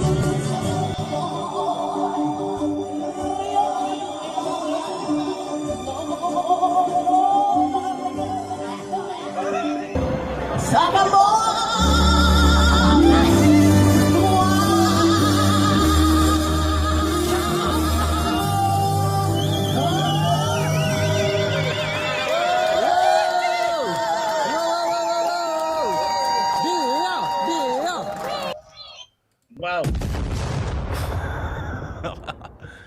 Quite disturbing. Quite disturbing. How'd you feel about that, Chris? I think she's probably going to win the Eurovision Song Contest, to be honest. She's that good. Lord Doobsworth says, I'm pitching a tent, boys. Big shout to everyone in the live chat. We have the best comments at Rise Above. Oh, yeah. It's great because I can read them. It's nice and easy. I can see what's going on. It's all cool. Where's everyone at anyway? The people should let us know where they're watching from. Yeah, we often do that. Can everyone drop their county, state, or city? Depends how geographically accurate you're comfortable with being. Let us know. Let us know if you're tuning in from Tel Aviv. Yeah, especially people that aren't in the UK. Let us know where you're tuning in. We've currently got 289 people tuning in. That'll be 3,000 or 4,000 by the end of the week. I read a report: 33 million people in Britain are mentally ill. No, they're not. Rise Above TV live on your Friday nights. Thank you, Piers Morgan. We have Chris Smith from Atlantic Underground, and we are cutting through what's been going on. You have stolen my childhood. We can now talk about Iran and Israel because that is the section. We've got rid of the Greta section. But before we get onto Iran and Israel, we were talking a little bit earlier about ChatGPT and AI and everything like that. Do you know how much control Israel actually has over this whole system? There's something, again, and if people want to go to the Atlantic Underground podcast.com and have a look, we interviewed a whistleblower from Google who then come back and told us about something called Project Nimbus. And when you look into Project Nimbus and realize how deep the Israeli intelligence is embedded in everything you do on social media, people are just going to shit themselves and not fucking touch the computer for a month. Yeah, mate, we played a video on Patreon a couple of months ago where someone from the Times of Israel was talking about the Talmud and the Kabbalah and saying how the actual dark occultists in Israel are doing their best to consolidate all of the server AI power in Israel because they believe they are raising the digital Messiah, the Messiah. I mean, it got to a point where you're a fucking retard. Thank you, Mark Passio. Sorry, Chris, go on. No, one of the guys from Google, I can't remember whether it was Smith or someone, they actually got kidnapped and poisoned and they killed their daughter. And that was just in an attempt to say, do as we say, keep your mouth shut and you know, everything will be all right. But you know what it's like? These boys don't play gently. They don't care how many people they murder and massacre and genocide. Which is quite the opposite, Chris. I'd say that as many as possible. Yeah. Quite the opposite. Yeah. So, Israel hits Iran's nuclear program and military leadership in unprecedented strikes. This is from today, Friday the 13th. June. I find it quite interesting, right? That in the space of a couple of weeks, we've had a number of different happenings. And I'm just going to list some of them randomly. We've already just covered one. We've had Tommy Robinson come out of prison looking like the Taliban. Someone made him a bitch while he was in there. The entire Taliban. Yeah, he's looking like the whole of the Taliban. Looking like a Mujahideen fighter. We've just talked about. I need a Islamic extremist button, just like. Maybe we should get a Tommy bellowing Robinson out. button. Yeah, I should have a Tommy Robinson button. Oh, you need what was that puppet? Ahmed. You need the voice of Ahmed to come on. I will kill you. That one. Is I that the kill puppet? you. Yeah. Oh, I like that. So yeah, we've had Tommy Robinson come out of prison. We've had Greta on the flotilla to Israel. And then we've had, and there's going to be other things we're going to talk about in a minute. And now we've got, basically a huge strike from the Donmaic, Zionic, Careful now, Khazarian, Lance. Careful now. Khazarian mafia. Look, you need to break this down for Chris. You can't just drop that kind I'm of going to title. break it down in a minute. Right. Just striking. So the Khazarian mafia, the Donmaic Zionists, the Donma, those who turn,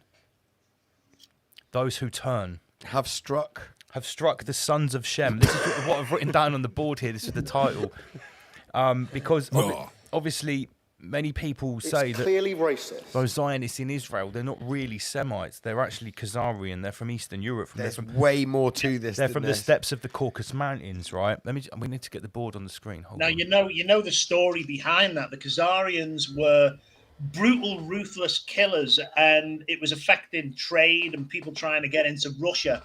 And until the point the Russians got them and said, right, you've got a choice, pick a religion and sort your shit out. And that's the religion they chose, apparently. But it's that is correct. Well, the thing is, you're absolutely right, Chris. But one detail you missed out there, that they were ruthless killers and they were causing huge problems. But what they were also known for was killing people and taking on their identity and pretending to be them, especially on trade routes. So they'd meet with people.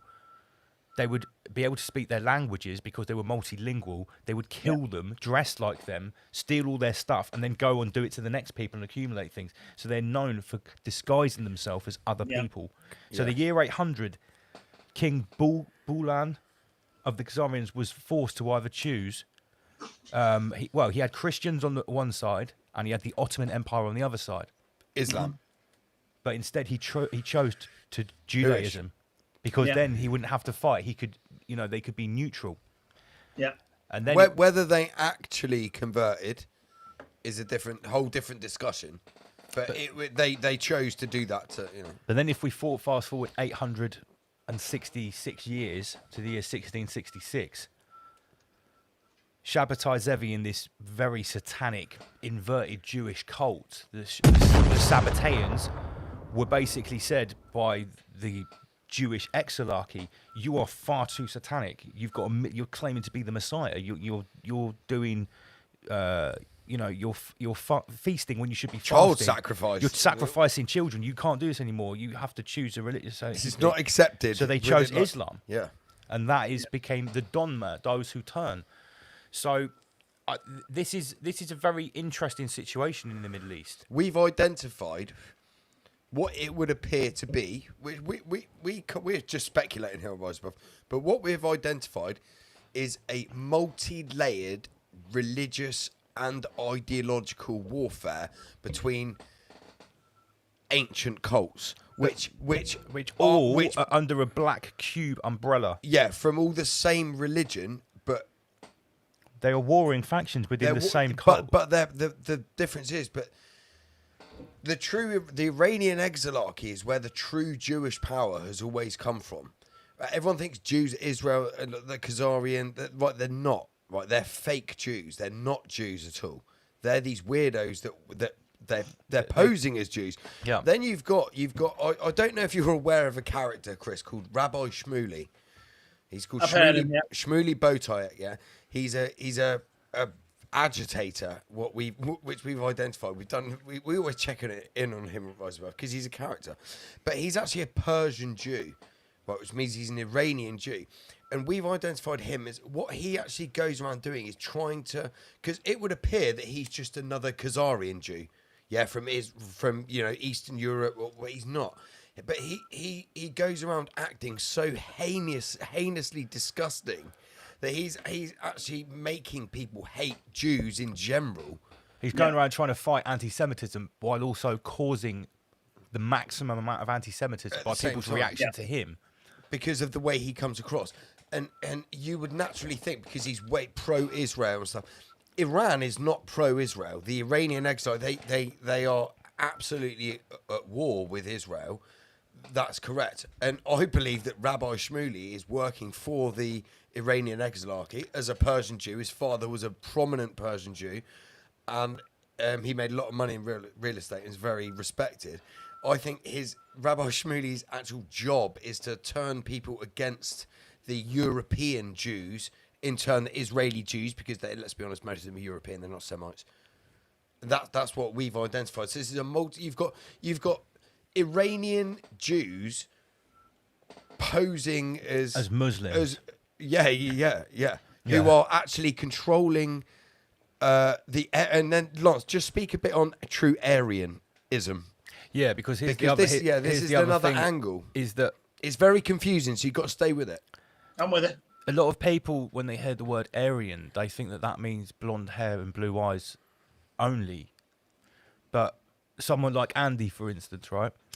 But from my research and what I've learned from a lot of other researchers and anthropologists is that the word Aryan doesn't actually mean that at all. It was actually a noble class of people that weren't all of fair skin at all, and it goes all the way back to ancient Iran, and the word Iran itself actually comes from the word Aryan. Iran. Yeah. And it's very, very confusing when you try to work out who's who in because this melee. If you say to someone you've got Iranian Aryans fighting with Jewish Semites, the whole thing's reversed in your brain. Yeah. Because a Semite, if you think of a Semite, you would naturally think of somebody Arabic with slightly brown skin, black hair. Yeah, you wouldn't think as a Semite. They're not. But the Israeli Jews call themselves Semites. They're fucking not. They're white-skinned. But that's actually you can still be white-skinned and be. Yeah, but not if you come from the Caucasus Mountains. No. But you can't be Semitic if you come from the Caucasus Mountains. No, but you can be white and still be Semitic from Iran, an Aryan.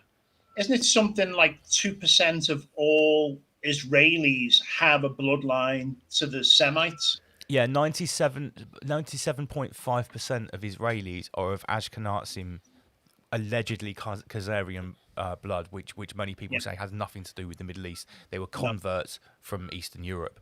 No, absolutely right. So it's funny to say anti-Semite to people when the people that are saying it aren't even Semites. Because do you know what percentage of people in Palestine are Semites? 100%. It's a lot higher. I know that. It's well over 97.5% that are not. Yeah, that's the crazy thing, isn't it? So Israel is the ultimate anti-Semitic state. Yeah, and it screams the loudest about anti-Semitism. And another fact is that the Arabic people are the sons of Ishmael. Yeah, the Muslims. Yeah, the sons of Ishmael, and then you've got which are posing as Jews. They say they're the sons of David.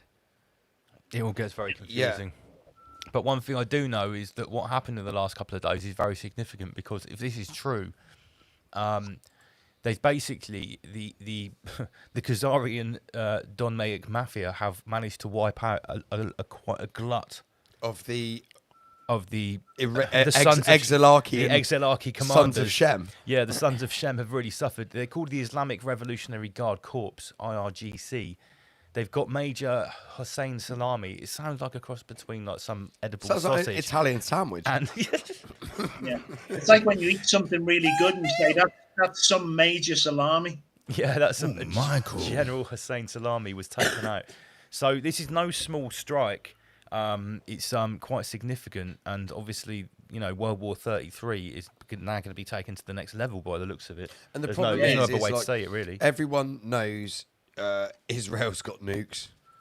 Yeah, without them actually saying it, everyone knows they've got nukes, and Iran is obviously got nukes, even though they say they haven't. Like these are two countries which are clearly in such detest of people, and the problem is like the majority of people like who walk down the street in the UK and the States and most other countries around the world don't give a fuck about this shit, about their religious fucking hatred for each other. They really don't give a fuck, but we all get dragged into it. Yeah, well, they will when it spills onto their neighbourhood. And this is the problem where countries who have got such, obviously the UK's got nukes, America's not got nukes, France has got nukes, but they're not they're kind of religious. There is religion there, but it's kind of religious. It's not. Well, we're secular societies, aren't Yeah, we? and it's not. But it's not. Each religion isn't very prominent in the country, is it? I know the UK is predominantly a Christian country, but let's be honest. How many people go to fucking church? Most people are atheists. Yeah, exactly, or whatever. They're not practicing Christians or whatever. So they really don't give a fuck about this shit. But these are two countries which take it incredibly seriously and have clearly got nukes. I thought this was quite alarming. Look at this graphic here. Check this out. So by imposing war, this is from a page called Armed Iran. By imposing war, we will strike all American bases without restraint. And this, I don't know how accurate this is. It's probably fairly accurate. Look at how many American bases are surrounding Iran. Each one with probably nuclear capabilities and long-range missiles, which means Iran would probably no longer be on the map should they wish it to not be there. Yeah, because if you look, the other big player in the region here is Saudi Arabia, right? But look, how many people in Turkey from the West are going to go and be getting their hair done? And their teeth fixed. People have gone to go and get their turkey teeth, and they get hit by a fucking cruise missile. And the problem is then everyone else is going to get dragged into it. Isn't it interesting, right? Because if you look at this map and all the places where the American bases are, like obviously you can say yes, Iraq and Afghanistan. You can say we can see where there are American bases there. Pakistan, well, there's 4. Well, Pakistan is sort of involved with India at the moment, but the big player here, Saudi Arabia, right? Again, Saudi Arabia, highly Jewish. Yeah, because they're the Donmer. Those are the highly Jewish. The House of Saud, they are the Sabbatean Frankist Kabbalists that, when they were faced with having their head cut off, they chose to turn to Islam. Yes, they became the Donmer, those who turn. And in Turkey, that's still a big racial slur to call someone a Donmer. That's what the House of Saud is. They're crypto Jews, and that's why they align themselves with Israel rather than sticking up for Iran. Even though Iran is a Muslim country and they are allegedly they should a Muslim be. country. When was the last time? They're all supposed to be sons of Shem. When was the last time Saudi Arabia helped out the people in Palestine? Yeah, precisely. They didn't let them. Same as Egypt. Saudi Arabia have got they're a military superpower. It's the same shit, guys. It's all lies. All this religious shit. It's all facades. Yeah, Muslim, Jew or Christian. That's just peasant talk. It's all the Black Cube organisation. Yeah. Here we go. Right. I've just looked up the population of Iran. It's 90.61 million people, which means if you do have a war over there, you boys in England are going to get fucked with more dinghies coming in. Close. We won't be here, mate, at that stage. I'm going to move to the Far East, mate. I'll move to Thailand. Wait for the Phoenix reset. Yeah, it's fine. We'll have a Phoenix party. Fuck it. Right, okay, next subject. Let's, I'll tell you what, in Rise Above Fashion, let's go up here and... Let's just tick off the smorgasbord. Yeah, we need to check our progress through this evening's Schwarbob. Greta's selfie flotilla, we've completed that one. Khazarian Mafia versus Sons of Shem. We've touched on that. We've given people a little taste of our Peasantron discussions there. That's an ongoing discussion. Right, surviving Indian Airways. What is this all about? Everyone's seen it. Yeah. Okay. This guy that survived, I mean, like, that was, I don't know what to think of that, to be honest. Typical British man. Well, we're going to break it down, Chris. Don't worry, because I've got the evidence. I've got the receipts. So let's start off by watching a video of the actual plane crash. Now, let's just remind everyone that this happened when a plane it was a Boeing, filled with people, 200 and something people, heading for Gatwick or Heathrow, heading for London. How inappropriate, Andy PG. Sorry. I'll just remind everyone this is an adult show. This is after 9 o'clock. And it literally got a few hundred meters past the runway. It didn't even finish its partial ascent before it basically came down in flames. And this is what happened. I would like everyone to observe the huge blazing inferno when this plane hits the ground, please.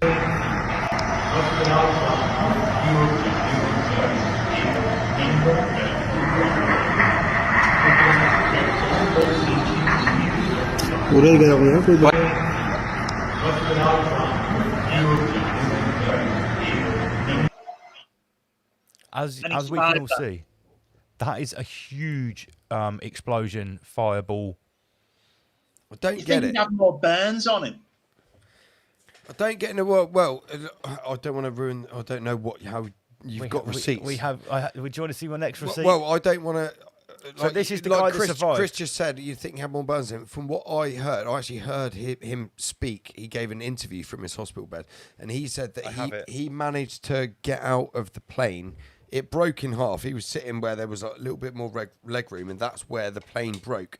And he managed to get out before it burst into flames. So maybe that's why he hasn't got loads of... Let's check some receipts. But fuck me, that looked like it exploded on impact. Can we check some receipts? Right, okay.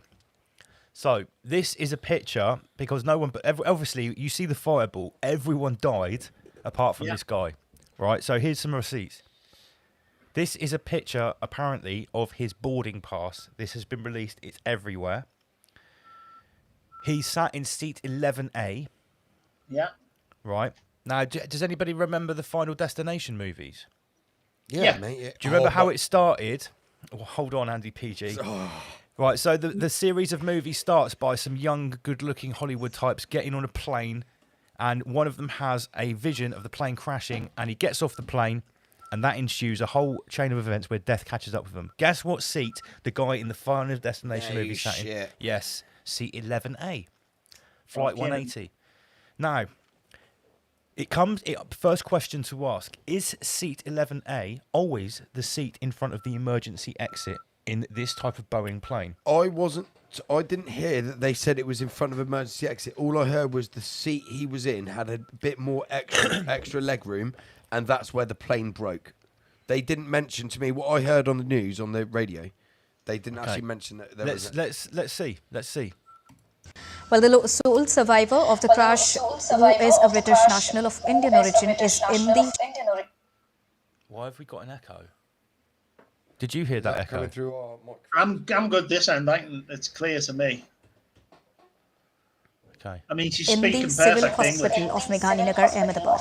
The India correspondent spoke to him a short while ago. Take a listen. The lone survivor who miraculously survived this fatal air crash is with us, is undergoing treatment at the civil hospital in Ahmedabad. What was the situation yesterday? Can you describe for us, please? I can't explain. Everything happened in my eye. I can't. How did you manage to escape? Did you pull the emergency doors? No. She just said, did you pull the emergency door? And he says, no. I mean, do you think as well, all reporters in India have to be quoted on the microphone according to the breast size? What? It says double D India. Oh, right. It's Double D News Hour. Big shout out to the 297 people tuned in. We are breaking down Surviving India Airways. This is the guy that allegedly survived the blazing inferno, the massive fireball where everybody else died. He's now telling the reporter that he did not open the emergency exit. Hold the phone there, Michael. I'm just going to send you something which Becky S has just sent me, fresh off the press. Is it about this? I mean, if you had some limbs missing, no. I'd buy it a little bit more. Go onto your Facebook Messenger. I've just pinged it to you immediately. Oh, God. Schmooly. Let me just see what we got here. Oh, wow. No way. What have we got, boys? Let me see. Just hold the phone there, Chris. Thai singer who survived a plane crash 27 years ago shares he was seated in the exact same seat, 11A, as India's crash sole survivor. Shout out to my beautiful Ramesh wife, Becky S. She just sent me that in real time. So he was seated in the exact same 11A seat as India. So that's your Final Destination seat. When he was in another crash? Yeah. And he was a survivor in the same seat. So it seems. So guys, are they gonna when you go? You know when you book a holiday and you can pick your seat. I wonder if they're going to charge more for this seat now. Yeah, I do think that this seat 11A is in front of the emergency exit because your otherwise your two pillars of. She wouldn't have asked him otherwise. I've seen the actual layout of the plane where 11A was. Yeah, and it's right next to that door. Yeah, so we can confirm from this interview that this guy, the only survivor, did not survive by getting out of that door. Let's listen. Holy fuck, boys. Hey, boys. Look at the fucking number on the wall behind him. Oh, shit. 33 million people in Britain are mentally ill. No, they're not. They are taking the piss out of us. But right, we're going to go deeper into the numbers in just a moment. Let's finish this interview. No. Emergency door is broken. Hear that? Emergency door was broken. Yeah. My seat is broken. Then I see the pace little bit. Then I will try to come out. Yeah, that's why. Did the aircraft catch fire before you came out? Yes. Little bit fire after. So he's confirming that the aircraft caught fire before he got out of the aircraft. I heard him say in an interview on BBC Radio 2 on their lunchtime news that there was he managed to get out of the aircraft before it caught fire. That's what they fucking said. I'm out, then blast. So, did anybody help you, or you after that you came out on your own? How did you jump from the aircraft? I'm not jumping. I just walk out, innit? Fuck me. It's like fucking V for Just Vendetta. strolled out. Out the fire. Strolled out like Michael. Yeah, Chris, like how can you walk out the door of an aircraft straight onto the ground? I've got another data point here quickly that Ramesh Clare has just sent me in real time. Go on. There's currently a Final Destination film out in the cinemas in the UK No right way. now. No shit. This is getting better and better. Big shout out to everyone that is making this is interactive as possible. Bottom right as well on the ticket there, Michael. So sorry, you got 133 there. To blow this one. Mate, up. the whole ticket is laced with numerology. Yeah, blow this up. So 133 there. Just get the cursor around it, Michael. Wave it around. We've got a 33 and now here. below you got that. You got two threes. Yeah. So that's a 322 backwards. That's Yeah, the yeah, Skull and yeah, Bones yeah. number. Yeah. Right. What else have Look we at got the here? date. Look at the date. 12th of June. 1 and 2, that's a 3, and June is the 6th month. So that's 3 sixes. yeah. You've got a 666 there. We might be stretching a little bit with that one. Anyway, there's a oh shit, there's a proper Careful, breakdown Michael. of this in a minute. Seat 11A, that's your two pillars of yours and Wahim. Wahim and Boaz. Yeah. Yeah, but also, boys, we've got Air India, which is AI. Oh, good shout, Chris. Gosh. If I was really going to stretch it, I would say the fact that economy has been doubled twice there. There's another 33 with Is those that a black inverted E's. cube in the corner top right? Top right. Mate, look at the Star Alliance thing here on the left. It's basically 5 triangles in yeah, that's a fucking Star of David representation there. Right, okay. Let me tell you. Unbelievable. So, now that we've just uncovered this information, I'm going to replay the crash. The guy has just told us that he didn't get out of the aircraft door. out. He strolled out. He strolled out. Let's play again.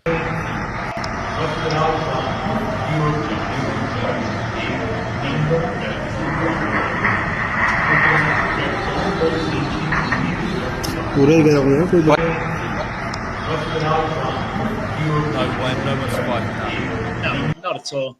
But as why well, not?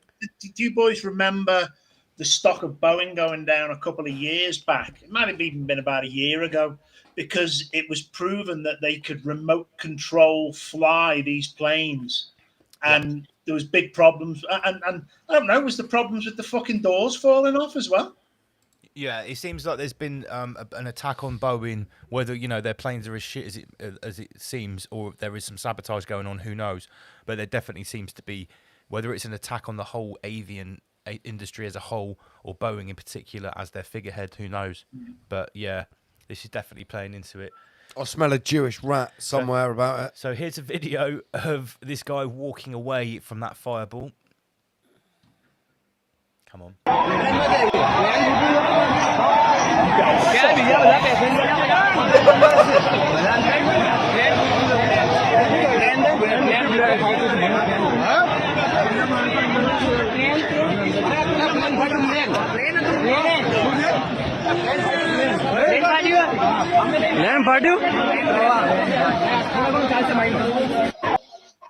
No Doesn't way. look like he's been cooked medium rare to me. He's still got his phone And in it his looked like hand. everything there His was phone in cooked his hand, medium he's rare. fucking- Yeah, he's just strolling along with a slightly dirty t-shirt. The only thing I'll Look how play many peasant's likes I get advocate. on Instagram. I'll play peasant's advocate just for a second. So the only thing I could think of that might have happened was the tail or some proportion of the plane caught something on the way down which was explosive and actually carried on going and then hit the ground afterwards. and what we saw was something that hit on the way down but didn't. Do you know what I'm saying? Yeah. That could have happened. I don't know the landscape or wherever it Don't came you just down. think it's insane that this guy has got the 11A seat, which is Mate, clearly... I'm just playing peasants advocate for a absolutely. second. Yeah, I can see what you're saying. I'm just whipping it out on the table. If they told me that this guy pulled the door and jumped out when the plane was 100 feet or 50 feet in the air or 20 feet in the air... And jumped into a mango tree. I could go with that. Yeah, I could go with I'll that. be down with that. Like Arnold Schwarzenegger at the start of Commando, when he jumps out of the plane that's just taken off, when he's snapped the guy's neck and he lands in some reeds just past the runway. Yeah. I could buy that. But when the guys said that I didn't get out the emergency exit, that it was broken, I just don't know what happened, and I walked out of the plane. Well, you didn't go down and shoot? No, I walked out of the plane onto the ground. I mean, the first thing is he's going to be strapped into a seat for takeoff, so his seatbelt would be on. Like, if they'd have found him attached to a chair that got ripped out because of the crash and he got flung out and he was still attached to the chair, then maybe. But I don't know how I would. I've never been in a plane crash. I don't know how I would react if you could see the plane, like if the plane was, if it never really gained much altitude, right? You've just taken off, and you can see the plane's fucked and coming down. I've never been one to follow the rules, right? You can ask any member of my family or anyone that's ever known me. I probably wouldn't be in my seat in the brace position.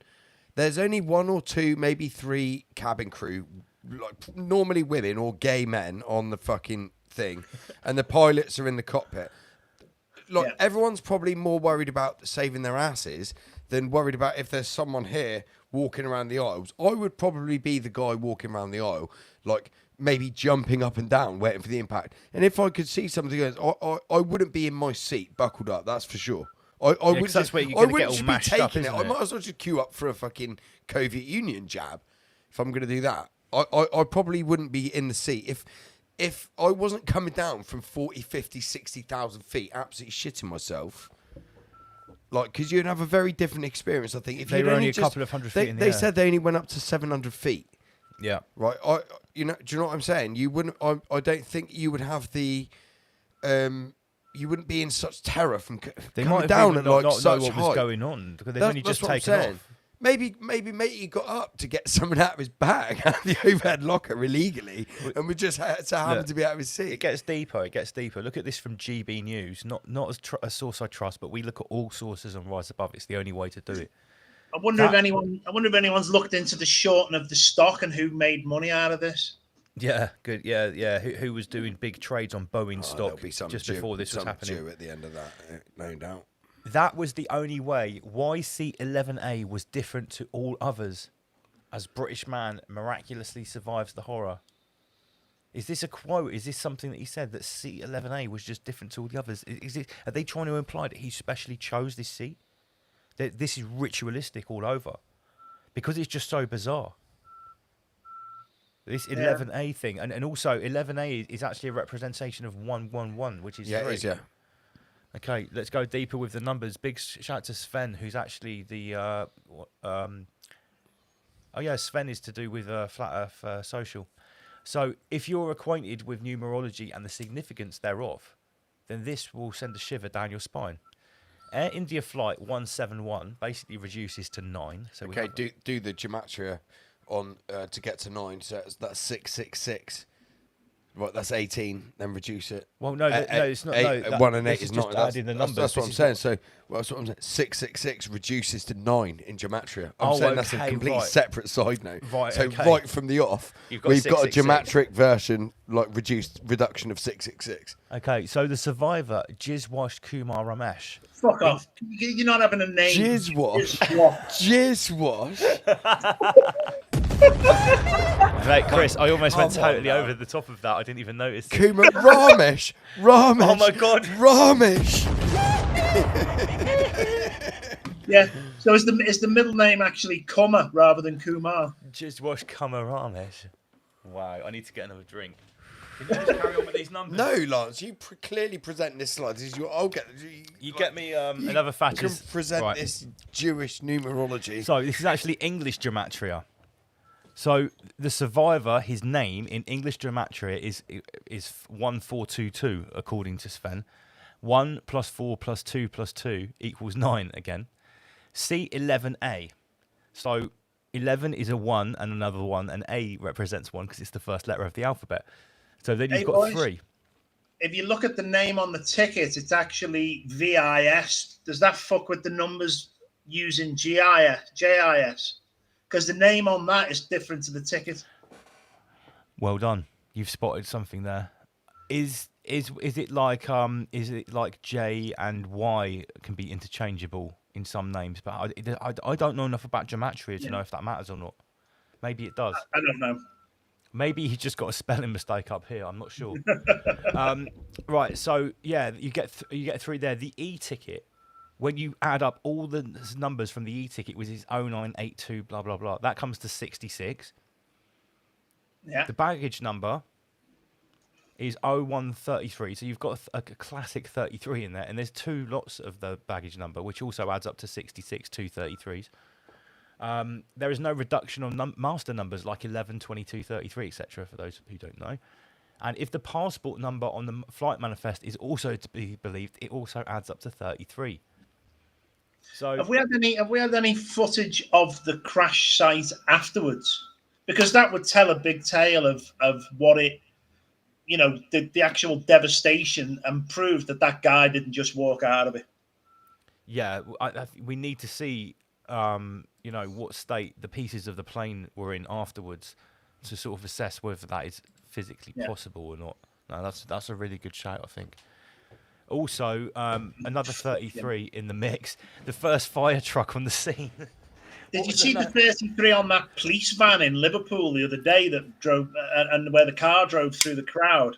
Yeah, and did you know that there was a similar drive through a crowd at a football event in Europe? I think it was either in Spain or Portugal, and there were 2 policemen stood next to each other, both with 3 on the back of their hat to make a 33. We showed the photo of that too. So I called it. I haven't seen this. I said it was templates. It was like a template event or scenario was playing out almost simultaneously in 2 different European cities. It's too much of a coincidence to ignore at that point. At this point, it's just every time, all of these big events, you can guarantee that you can look and you can find a 33 in there, or something similar.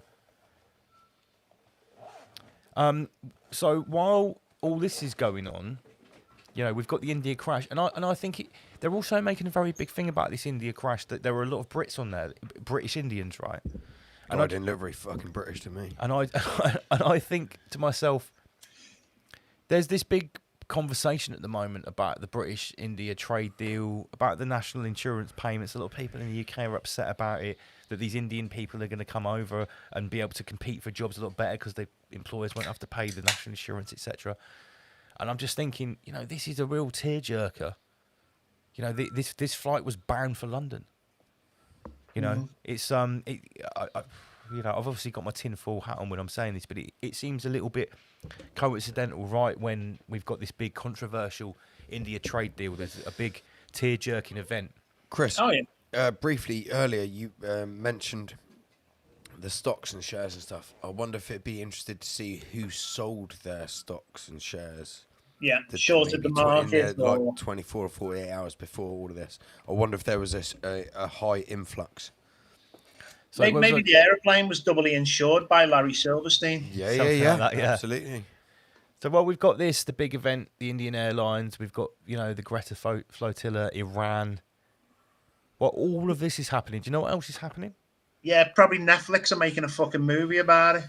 No, the Bilderberg, probably. The Bilderberg group started their annual meeting today, June the 12th. Yesterday, June the 12th. I don't know why they start. So that's where the video footage of Peter Thiel was with Dan Dix. I imagine so. Michael, is depopulation circled there? Yes, it is. Is that correct? So this is from Reuters. Bilderberg Group meets in Sweden amid US-Europe tensions. June the 12th, 2025, Stockholm. The annual Bilderberg meeting kicks off in Sweden on Thursday. Funny day to start a week-long meeting on Thursday. Now, should we go? Stockholm syndrome. Stockholm syndrome, yeah, definitely, mate. I would go, but I just don't. Should we go? You wouldn't get anywhere near anything. You could interview some peasants around it, though. You could. It would be cool, but also if you go there and you stand outside and you look like a truther, you just go straight onto the Maybe highest Greta's there. level of Palantir surveillance. If you look on the Bilderberg meetings website, and obviously someone has screenshotted this from their phone, the topics of discussion this year, and I haven't fact checked this. I have no doubt at all it's real. I'll fact check it right now. On. Transatlantic relationships, Ukraine, US economy, Europe, Middle East, authoritarian axis, defense, innovation, resilience, AI, deterrence and national security, proliferation, geopolitics of energy and critical minerals, and right at the bottom, depopulation and migration. Mm-hmm. Which are two things which, when you put them together, it brings up ideas of these very controversial, allegedly right-wing white supremacist conspiracy theories like the Clergy Plan, and what's the other one? You know, the Great Replacement, or I think that's the other one. What was it called? But you know, the thing is, there are UN documents talking about this. You know, and now we've got the Bilderberg group. Oh yeah, there it is. Fuck me, it's right. Yeah, Andy Peachy's just gone on the official fresh website. off This is the deck. 100% accurate. This is like Of course it Bilderberg. is. This is so Jewish. Of course it is. It's blue as well, right? Like, you know what I know about colours and stuff. This is like it's acceptance. So they've you know, the word depopulation and migration to be put together, and then you think about what we've got going on in the UK. Obviously, you don't have it in Mexico. We sort of, you have the opposite there, really. You know, and all over Europe, we have these huge amounts of migration, which seems to be predominantly like young men, like massive majority of young men, like 95%. Listen to this. And then we think that we have a declining birth rate while, you know, this is happening. Listen to this. This is the closing sentence from the article, directly from the Bilderberg group. Thanks to the private nature of the meeting, the participants take part as individuals rather than as any official capacity, and hence are not bound to conventions to their office or pre-agreed positions, such as they can take time to listen, reflect, and gather insights. Right, that's a separate thing. I should have just stopped reading after positions, because the next bit's mind control. Go on. So just the initial thing there. Thanks to the private nature of the meetings, participants take individuals rather than official capacity, and hence are not bound to conventions or their office or pre-agreed positions. So basically what that means in plain English is you've got the most influential, powerful people in the world who are in control of the most influential and powerful organisations, multinational conglomerates, with absolutely and think tanks. No accountability whatsoever. Yeah. They can go there while maintaining that power and say keep it outside the room, and we can talk about whatever we want here, learn and plan whatever we want with absolutely no accountability. And then in the next bit it says, as such, they can take time to listen, reflect, and gather insights. There is no detailed agenda, no resolutions are proposed, no votes are taken, and no policy statements are issued. Yeah. Yeah? But So that's it. that's the fluff on the end of the satanic dick that's fucking you in the ass. Yeah. That last But bit. How important do you think these groups are in modern day, Chris, when we're moving into this next cycle? Are these groups like the CFR and the Bilderberg as important as they were 10 years ago?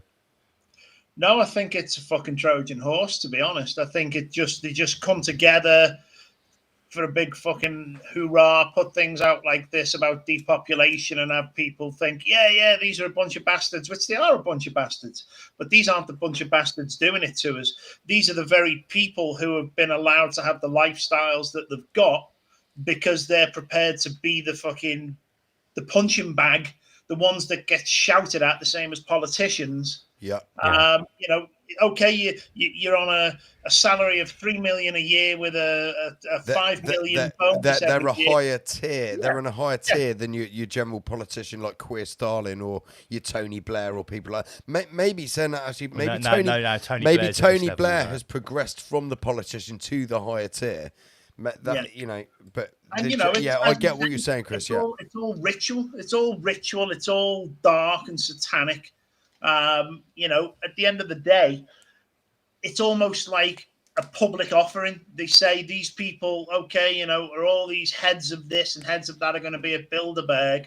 And then it gives people somebody to point the finger at and blame, where in reality, those who are in control wouldn't even have a seat in that table. Yep. Yeah. They're the ones. They're the ones whose fucking like PA writes or sends the head, the managerial system, the agenda to be like spoke about on the. This on isn't the a board. thing. This isn't a board of directors meeting. This is No. this is like where memos are passed around of here's your next thing to carry out. No one's making decisions at these meetings. This is where people are getting their orders. Yes, Michael. Yeah. They're that's it. not sitting around a table here and planning the next move for the next Mate, decade. I don't think That's not how it's nobody working, sits mate. around a table anyway these days. Nobody sits around a table. Do you know what something I've learned over the Channeled last? directly from the black. Do you know cube. something I've learned over the last sort of 8 or 9 years? Since I've been looking into this sort of stuff since 9/11, same as you, Michael. But the people that you want to really look at are the ones who aren't. They're not the bankers. They don't go to these meetings. There's a lot of them in the East. People underestimate the Asian branch of the Black Cube organization because they're the ones who have already implemented the social credit score. Yep. They had people wearing masks way before COVID. Way before the Britney Spears. We never really think anything. about that. No, we don't. And that's like everyone knows that's the model for the West. Yeah, everyone knows about the credit score and all of that kind of stuff and the digital ID. But they don't think like the people that are in charge of that. Who's done that to the East? Do you think that's because they're the ones who are giving the people in the West the directions and the instructions of how they did it over there? Do you think that's why depopulation and migration are put together? Because maybe the Black Cube organisation have worked out that European people aren't as subservient and basically won't have it. But so that's what I'm saying. We'll actually just get rid of them and replace them with people that will do it. The social engineers from, let's say, China or another fully authoritarian state are giving the blueprint of how they did it, but they can't just use that same thing because the ideology and the outlook of the Asians. No, they're not. It's not the same type of people. They can only advise, and this is where. Like it won't even be a group of people getting in a board meeting. It'll be people having a phone call or an email exchange. Like they're the ones that are directing all of the stuff. Which the Bilderberg, what do we call them? The Bilderberg. The Gophers. They're just a fucking bunch of administrators. They're like administrators. A the Bilderberg administrators. They're the ones that then implement that down to their lower level, like secretaries, who implement it onto the peasant sphere, i.e. us. That's how it works. But we'll never know. Like everyone knows Larry Fink and people like that who's on the board at BlackRock and Vanguard. You can look that information up easily. But they're not the one. They're obviously a high tier, but they're not the ones calling the shots. No. They're not the ones calling the shots behind the scenes. Let me ask you a scene. question. Do you think people in China know about the equivalent of their Larry Fink and... Do you think they know do about... they? Fuck. No. No chance. No, because it worked for them. No chance. Right. So what's the difference between Chinese people and other people?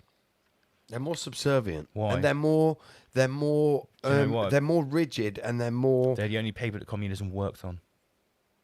And I've heard many people say that this is why the Huish priest class of the Black Cube organisation particularly hate Russia, is because Russia had its Marxist Bolshevik communist revolution. And they said no. And they were still massively victims of it and they suffered from it, but their spirit wasn't broken, unlike China. They had the same thing happen to them, but the spell, the trauma programming of having those communist revolutions worked on Chinese people. I can remember, now they don't question, they don't ask. Mate, when I first went to Laos, the people there were still under the real communist mindset. They didn't know. Soulless. They didn't know. Soulless. They were still good people, but they didn't know anything. You would ask them a question. but mate, you could about, be a they communist didn't and want to know. They were like, no. They would put their hands over their ears. If you asked them about what like politics was like in Laos, they would go, no. It was scary, mate. This was only in 2010. What? When Because they I first went didn't want to. Yeah, they were trained to go, no, don't need to know, don't want to know, please don't tell me. That's fucked up, man. This is in 2010. See, that's mate. what I'm saying. The people in the East, right? They are whoever did that to them. Right, they are like truly fucking. They had them hook, line, and sinker with ease. It's a lot more difficult in the West. It didn't There's work a lot more in Thailand. moving parts. No, it didn't. Well, no one tried. No one was hard enough to why? try. Mate. Do you think that's why the whites are being targeted to so much of an extent? Certainly, being replaced by the very immigration that's coming into every country. We are being replaced. No doubt about it. If we allow this to happen. Yes, that's the sole reason. It's because for the last couple of thousand years, we're the only ones that have stood up to the Luciferian cult on numerous occasions throughout history. And I think what they've realised is they can't hide behind us anymore. Yeah. They can't hide behind Europeans and say, when it's suitable for them, we are Europeans. And now they've realised that they basically just have to get rid of us. I think when the AI is in control of the diaspora of all the mixed race people of the world, then diaspora. Yeah. Wow, Michael. That's it. The game is complete. Then you don't have to hide behind a host nation anymore. Bet you've never heard that word on a podcast, Chris. Diaspora. Yeah, it's not that. No. That's pretty fancy. I've never heard it. Chris, I'm going to ask you a question. What do you think is the answer to, like you were talking about, the great replacement? Like I'll use the broad term as white Christian, even though I don't know your religious background. No. I'm not a Christian, but I would be classed to in a group setting as a white Christian. What do you think's the answer to it? Because from where I can see, if we've got all of these, I'm going to call them militia. I'm going to call them cubic Muslim militia within all over the UK, right? And they're in America, all other countries, Europe as well. But I'm strictly talking about the UK. What are we going to do as a nation, right, as white Christians, when we've been disarmed and we've been invaded and the people are already here? And they're without sounding racist or stereotypical, right? These people may be more used to butchering their own food and just using knives in general, because let's be honest, in the UK, there's not that many guns. There are guns, but there's not that many available to the public, unless, of course, there's been a secret influx of imported ammunitions and weaponry for these militia. What do you think the UK can do about this? Because we've been, as far as I can see, we've had our bollocks cut off because we've got no weapons. Yeah. I mean, the only hope you can have, I mean, I imagine still the majority of the British military is British people. And I know there's mixed colours in every armed forces, but I'd like to think that if it got to a stage where it was civil unrest on the streets and we've got, all the Muslims going around. I mean, they're already going around macheteing people. And don't get me wrong. I don't want to sound racist. I'm not talking about we're talking about Islamists. I'm talking about radical Islamists who which I think have been brought over. We're not talking about Mr. and Mrs. Patel. No, who have been here for 20 years and have a business down the road. I'm not talking about the Soros Vikings. Talk about the Soros Vikings, the radical mariners who clearly are not assimilating to the UK culture and probably are pretty handy with a blade, as opposed to your gentleman in a working class, let's call it council estate, who's got 2 or 3 kids and has to go to fucking work all the time. Like, how is that gentleman going to protect his kids? You're not. That's the sad part about this. You're not going to be able to.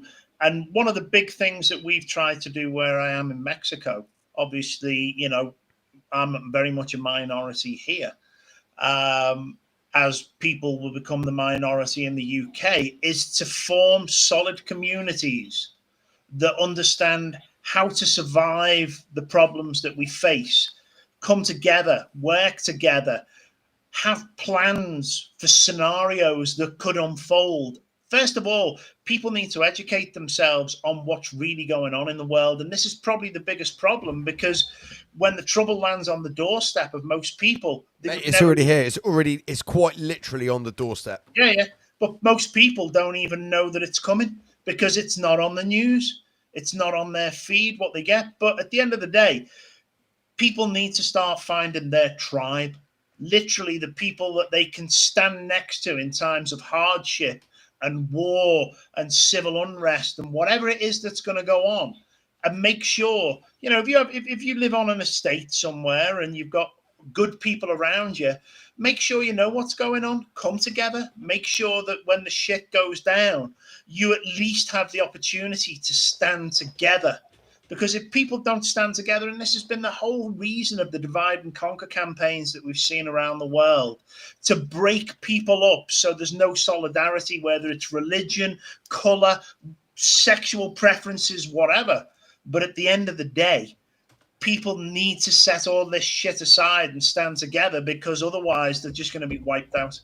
Yeah, because the people that we're talking about, they hate everyone. They hate everyone that's free, that doesn't have this crazy radical black cube version of Islam. Yeah. As well as other Western Muslims that are being haram by not wearing burqas or whatever. They hate everyone.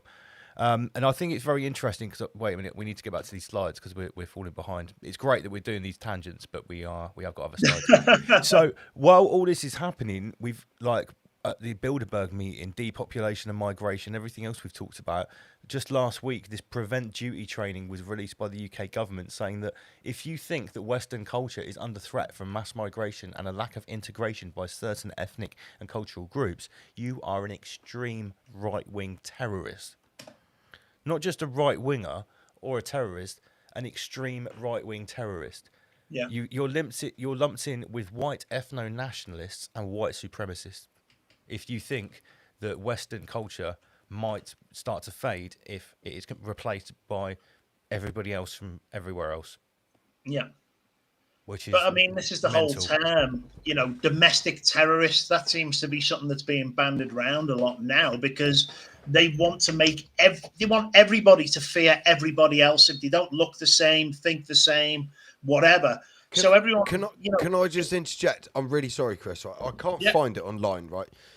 But I watched it. I don't think it's a Louis Theroux documentary. I've just looked for it, and I don't think it's him. It's a documentary of somebody who's very similar to Louis Theroux, and he did a documentary about South Africa, and it was about a white community who were training for the uprising of the blacks, and when they were going to come and invade them, kill them, take their land, do all the shit, much like exactly what's going on now. The Marxist communist extremists, not just like regular black people. Yeah. So from what I can tell, those people were absolutely correct to do that, and this was about 10 or 15 years ago. I saw this documentary. I've tried to find it, but I can't. Yeah. I will find it online, and we'll post it on our Rise Above Patreon page. But my point being, those people were absolutely correct to do that, right? Yeah. Because what's going on now has actually happened, and they prepared for it. Yeah. Whether they got away or not is irrelevant, but they knew it was coming. And what I can tell is from everyone in the UK can clearly see what's going on, but no one, like you said, is to bound together as little communities to actually prepare for if something actually physically goes down between a religious or ideologically or political uprising, because everyone knows it's coming, everyone's talking about it, but no one seems to be absolutely preparing for its actuality going into manifestation. It's funny. Do you know what I'm saying? It's funny you should say that, because what do you think everyone should be doing right now? I'm not saying what considering everyone should be doing. We've got no weapons. What are we actually in South Africa? They've got weapons. They've got guns, shotguns, pistols. They had all the shit. But that's what I'm saying. What can we do here? Because we're fucked compared with what they're allowed to have to arm themselves. If something, even if it's not a religious uprising, what if the state went proper tyrannical on the population, as it's done in the past? Not here in the UK, but it has done in the past. Have any means what to would defend we be able ourselves? to do with that? What would we be able to do? To go tyrannical anymore? The state are using other people to break down society. Gradually, slowly, and this has always been part of the plan. And as I said, even if it's people rise above people back in the UK that watch the show, get to know the other people who are in this chat room, find out where you are, find out who your people are. If you live close enough, grow food together, stockpile together, be prepared, arm yourself with the basic weapons that you can arm yourself with just in case. If you've got to start making your own bloody swords and we go back to medieval times, whatever it is. But the moment a crowd of people hell-bent, let's say they put us into a financial crash again, and nowhere opens, there's no food, people are starving, and they get to the point where they're just going to go door to door trying to rob whatever they can from anyone. People need to stand together against that kind of thing, because this kind of civil unrest is probably the most highly likely situation in regards to the other civil unrest we're seeing at the moment in time. When people lose everything, they literally lose it, and they will do anything to survive. Now, if you have a group of people that live in a housing estate or whatever somewhere that have been able to put food together, put things aside, extra tin of beans, grow whatever they can, get themselves into weapons and stuff like that, and make themselves prepared, the moment that they need to stand up against what's going to come through their door, they might actually stand a chance of survival. Now, I think, so as Lord Dewsworth says, you are spitting facts, like a fax machine, but facts. No, great shout, Chris. Right, we have to move on because we've got to finish before 11 o'clock tonight.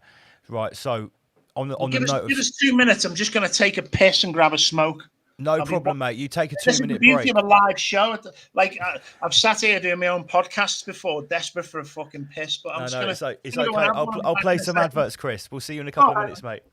Right. It was actually Becky Esther just messaged me. It was The Dark Tourist on Netflix. That's what I was talking about. Oh yeah, I've seen the Dark Tourist. Yeah. Right. Don't forget. Remember what Chris said. Get to meet your community. Actually link together and start to form networks. Here's a good way to do it. Come to our event. Fancy spending a whole weekend away from Clown World? Well prepared to take off your tinfoil hat and join us at the next Rise Above Live in the Flesh Part 2 August Bank Holiday Hotel Weekender. With 3 days of engaging talks, panel discussions, interactive workshops, nightly after parties, speed dating, meet new friends, socialise, network and make connections from Bournemouth's golden sandy beaches. Located 10 minutes away from Bournemouth train station at the Celebrity Hotel, come and join us on the 22nd, 23rd and 24th of August, this bank holiday 2025, and get your tickets on our website today. Come and experience a world-class lineup of guest speakers at the next Rise Above Live in the Flesh August Bank Holiday Hotel Weekender, featuring Martin Liedtke, Wisdom of Mushrooms, Graham Moore, Richard Ryder, Toroidal Dynamics, Inspector Veg, Marcus Payne, Ryan Sanders, Tom W's, and allegedly Dave Murphy. You won't want to miss out on these speakers exposing the peasantry that is Clown World. Exclusively at our Rise Above Live in the Flesh Part 2 Bank Holiday Hotel Weekender on the 22nd, 23rd and 24th of August. Don't be a peasant and get your tickets on our website today. On Sunday, the 24th of August, we will be joined virtually by the final boss at the bottom of the rabbit hole, Jason Breishers of Archetypes. For the first time ever, he will be in a three-way panel discussion with Martin Liedtke and Dave Murphy. Come and join us live in the flesh to be a part of this historic moment.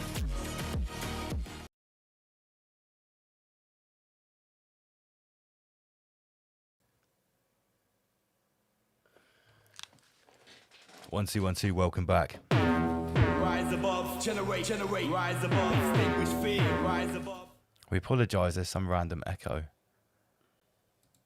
Let's get some Funky more Trucker back. earlier told me. I've got the comment. What's going on, Funky? What did Funky Trucker say? He said, "Get some sativa, chill out." To me, PG's ready for a holy war. I'm not ready for a holy war. I'm just asking everyone else what the fuck are they going to do if there is an actual holy war, because I don't think anyone's actually paying attention. Right, Funky Trucker. Yeah, Chris, give us a thumbs up when you're ready, or if you'd rather carry. Yeah, okay, he's ready. He's ready. Let's get Chris back into the chat. Welcome back. Gentlemen, you mentioned Jason Brashears there for your show. This guy's like incredible. I've interviewed him before and spoke with him. But like his whole thing with this Phoenix event in 2040 seems to be pretty much a real thing. It's linking cyclically through time that it's going to happen. Do you think that what we're seeing with the world and the panic that we're having right now to try and get everything done, and obviously they've got DUMBs, underground bases and tunnels everywhere, but this is all part of this end times thing? This is the end of the cycle, the end of the program, but it's also very much where we see the great reset happen, because it's almost like it's going to take it back to the beginning again, and it starts, and they're just kind of playing it out. But we're saying, what are we going to do to survive? If the world goes into a cataclysmic state, we're fucked anyway. And do you think that those in power really know that this is coming, the same as Jason does? Well, I've thought about this, Chris, if I may. Go for it. Go for it. So I'm a very big fan of Jason Brashears, and I'm very up to date on his work. So from what I can tell, all the money which should be spent on the surface world is currently being funneled to underground facilities. There's if you actually look at this is public knowledge as well. This is not like hidden conspiracy theories. The amount of infrastructure which is being built underground, which we're privy to knowing, like I can't imagine what's being built like tiers below that we don't know or not privy to know about. One thing that has crossed my mind. If Jason Brashears is correct, and the one thing that makes me think that he is, because no academic can actually refute his findings or his work. No one has been prepared to step up to the plate, and he's been asking now for over 4 years for anyone to do that, and no one will be able to do it. And what I personally think is, or it has crossed my mind, I don't necessarily think it for a fact, maybe what they're doing is importing or shifting a load of people around all over the realm in preparation for the aftermath of that, of who they might want to survive in as a predominant species or you know race or whatever. Because I think if you import a load of people from a very less fortunate, infrastructured and prosperous society into one which is, they'll be a lot more thankful than the people that they're just accustomed to. A lot more willing to go along with things. So maybe, like, if Jason Brashears' Phoenix dating is correct and it comes in May 2040, he's been very honest. He doesn't know where it will hit, but he suspects it will hit somewhere in Asia. It will be predominantly affected there. But you never know. They're building like bases all over the planet. You know, they're fully aware that some of them will go down, and some of them will survive, and some of them won't. But like what Kelly said there, though, she said it's not going to happen. The frequencies are too high. Well, I would argue that that's just new age thinking. And can I offer a third option? Yeah, go on, Mike. I've got a slightly more optimistic analysis than Andy PG, although I agree with what he says. That all I'm saying is that the aftermath, if they're flooding an area where they think is going to survive with a more manageable people, which are going to clearly outbreed the rest, then they're going to have a load of slaves. The global elite are definitely investing a lot in underground layers. There's no getting away from that. But like, what I think about is, if you're really in control, and yes, I agree, they can definitely see that there is a coming event, whether you want to call it like a Carrington event where everything gets fried, or a solar flare, or a phoenix. I think it's probably all the same thing. I think all these people that are talking about this coming event are talking about exactly the same thing, including Jason. Yeah, definitely. Jason does say this is a cycle and a continual cycle. Yeah. But what if the opportunity is here now? The frequencies are too high. The energy coming in from the cosmos is very different. Enough people wake up, and we do not allow this reset to happen. What if we break the cycle? I think that is possible, but I think that it also still happens, because if this is, I think on a much more metaphysical level that an event is going to happen that the elites know about, but they are also scrambling to consolidate power, which is a huge indication to me that means that they are not in control of what's going to happen, and it means that they could lose the power that they already have when it does happen. So that's why you would, if you have this much power over an entire realm at the moment, but you're actually scrambling to do this, it means that you're going to lose the power that you have in the original sphere of control. That's all that means. You don't try and consolidate power like this for no reason if you're in control of what's going on here. Because I personally think that all this climate change, global warming change is a farce. Everyone knows it's a farce, but I think if they're implanting this in the brains of everyone, if something does, there is a massive global catastrophe, then the survivors of that who are gonna govern are gonna be like, right, this is climate change that's done this. We have to you know, you're fully restricted to sure that's all been laid down. Eating everything. But obviously, the funny thing is, they know that it's so cyclical. They know that it's coming, that they can use the excuse of climate change now and start sowing the seed in people's minds. Yeah, it's obvious that's how the narrative is played out for sure. You know, we've done this to ourselves, and you know, we need to put these protocols in place so that when the climate cataclysm happens, and we get another chance after the reset, we'll make sure that this never happens again. And that's why you have to be governed by AI. You know, it works on so many different stratas, but to me, it also must mean that there is an opportunity for us to basically completely evade the current control system, because if everything was going to remain constant, then there would be no need for all of this scrambling. They are scrambling. Look at how fast Clown World is accelerating. We're talking about it every week. It's constantly getting more preposterous. It's like we've got some like AI monster pumping out these ridiculous stories every single week. Global events are just escalating and escalating. It's going to get to the stage where we're going to have to do a podcast every day for like 5 hours just to keep up with the just to report the news. Yeah. You know, and we're only looking at little bits at a time. But I do think though, like, where is all the money going? I know you're not here in the UK, Chris, but like, where is all the money going across Europe and America? Like, where is all this money going? We've got to think about it's not going like all the cities, all the neighbours, everywhere's fucked. Everywhere is run down to fuck.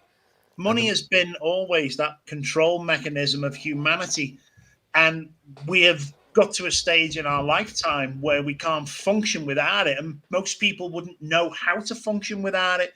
So when they start withdrawing that slowly and putting the cost of everything up, pushing towards a hyperinflation, this is the way that they're going to bring people to the knees, because people just won't be able to afford to live anymore.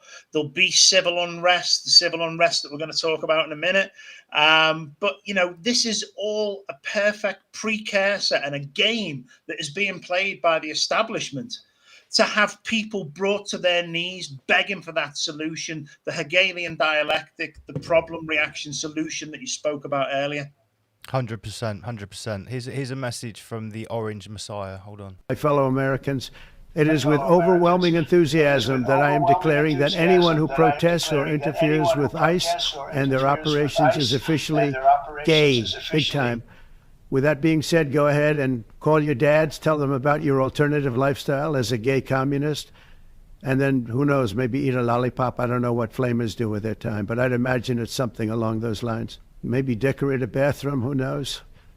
In either case, this is who you are now, and everybody knows it. Cat's out of the bag. Cat is out of the bag. Okay, so that was official. Somebody's going to share that on Facebook and try and convince me it's real. Yeah, this is the kind of thing that AI was made for. So we're now going to talk about the LA riots. Yes. Okay. So I thought we'd start with this. Oh, the irony of a flag from a place you don't want to be sent back to and destroying the place that you don't want to leave. So the story is that people in LA are burning shit and tearing shit down, protesting because of the ICE raids, which are deporting innocent people. They're having none of it, Michael. That's the official story, right? That is. Yeah. Okay. So let me just have a look here. They're having none of the orange messiahs offer of free flights. Here we go. Let's have a look.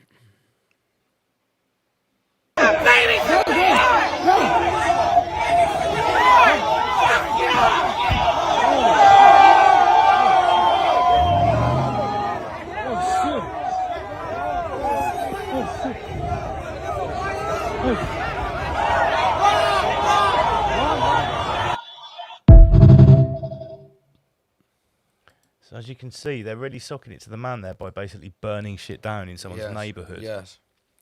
With innocent people getting caught up in the middle of it. I can see this is going to help. This is How definitely many going to people? help. How many people in that crowd? It looked like a big crowd, but how many people in that crowd do you think just went down so they could get footage for their Instagram? Yeah, or yeah, they went. I'd argue, Chris, that was the majority of the people there. Yeah, because basically, I think it's a fucking stage show with people going down to film it and making it all look, you know, and don't get me wrong, there's going to be some fucking idiots who think they're going to fucking wade in, and they're the ones who are really going to get picked out by the police. Think about that. Think about how cost effective that is now for the Black Cube organisation. All they have to do is send like a couple of retards in there to start some shit, and then you'll have like they don't even have to send a load of paid crowd in there. Yeah, you can save money on your just have normal people come out like to look like a crowd of retards. People do it naturally. Just filming, yeah. People do it naturally. It looks like this guy here has lost an eye from a rubber bullet. Because believe me, I don't know if anyone has ever seen a rubber bullet in real life. Yeah, they're hardcore. It's more like a long tube of fucking terracotta. It's not rubber at all. They're hard. Has he got one of them fucking Covia chin masks on? I do believe so. Let's just blow it up a little bit more. Yeah, he's definitely lost an eye there. Yeah. It doesn't say anything about a 2011 an 11A seat on it. Is that 11A on his shirt? 11A on his shirt. Yeah, the look on your face when you realise that rubber bullets hurt more than playing Call of Duty in your mum's basement. Oh yes, because that's the thing. Like these sort of like geeks and stuff that have got these sort of like Antifa ideologies will get pulled into this and think that they're fighting the man, and then they end up like this. This guy's clearly lost an eye. He's not going to be able to play Call of Duty as effectively as he was before. And then your high-level social engineers will be watching this from their like private jet whilst enjoying their satellite Wi-Fi. Yeah, laughing about it. Okay, so what else have we got here? I thought this one was quite funny. A Mexican rioter adds lime. Blow it up, Michael. Blow it up. Okay. Adds a lime wedge to a Molotov cocktail. Oh, what an absolute... the chef's kiss. The chef's kiss. Is this AI? Is this AI? It's the Babylon Bee. The Babylon Bee is one of the most trustworthy sources of news in Clownwell. Like, look at those symbols, like those badges. This does not look real. Come on. I'll tell you what really surprised me, boys. I interviewed a gentleman called JJ Carell. He's a border agent or ex-border agent for years. And he started to try and figure out how all the Mexican migrants were coming in. And he went down to the border and uncovered something that he could never have fucking dreamt of. And he started finding out. And he said in the interview, he says the majority isn't Mexican in the US anymore. The immigrants, the illegal immigrants that are coming in from so many places from all around the world, people tend to focus that it's Mexicans, and it's not. It's the stuff and the crime and the shit he was telling me is unreal. And if anyone wants to watch that, that's on the podcast website as well. Yeah.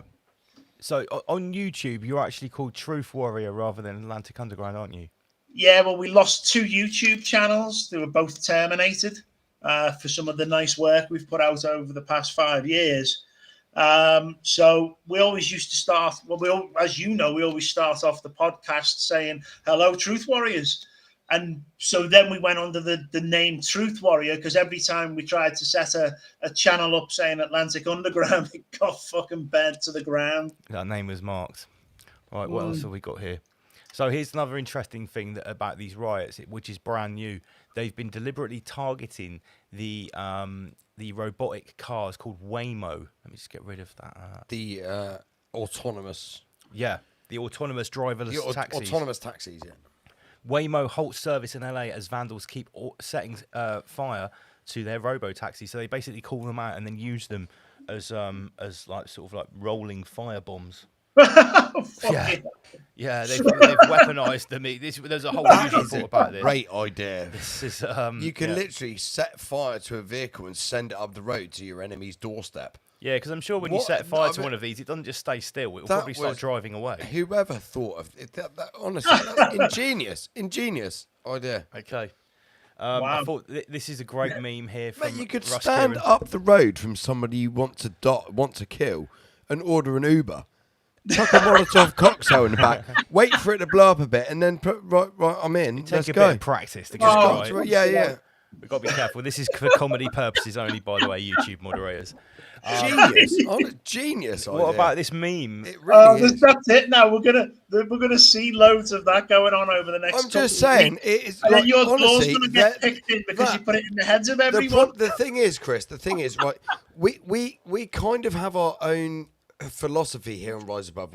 We put ourselves we don't put ourselves akin to the Amish, but we kind of have to, like the Amish, we survive on our own, but within the refines of Clown World. They're using the Clown World technology there to their advantage. Yeah, I've got to commend that actually. It's very intelligent. Honestly, they're doing well there.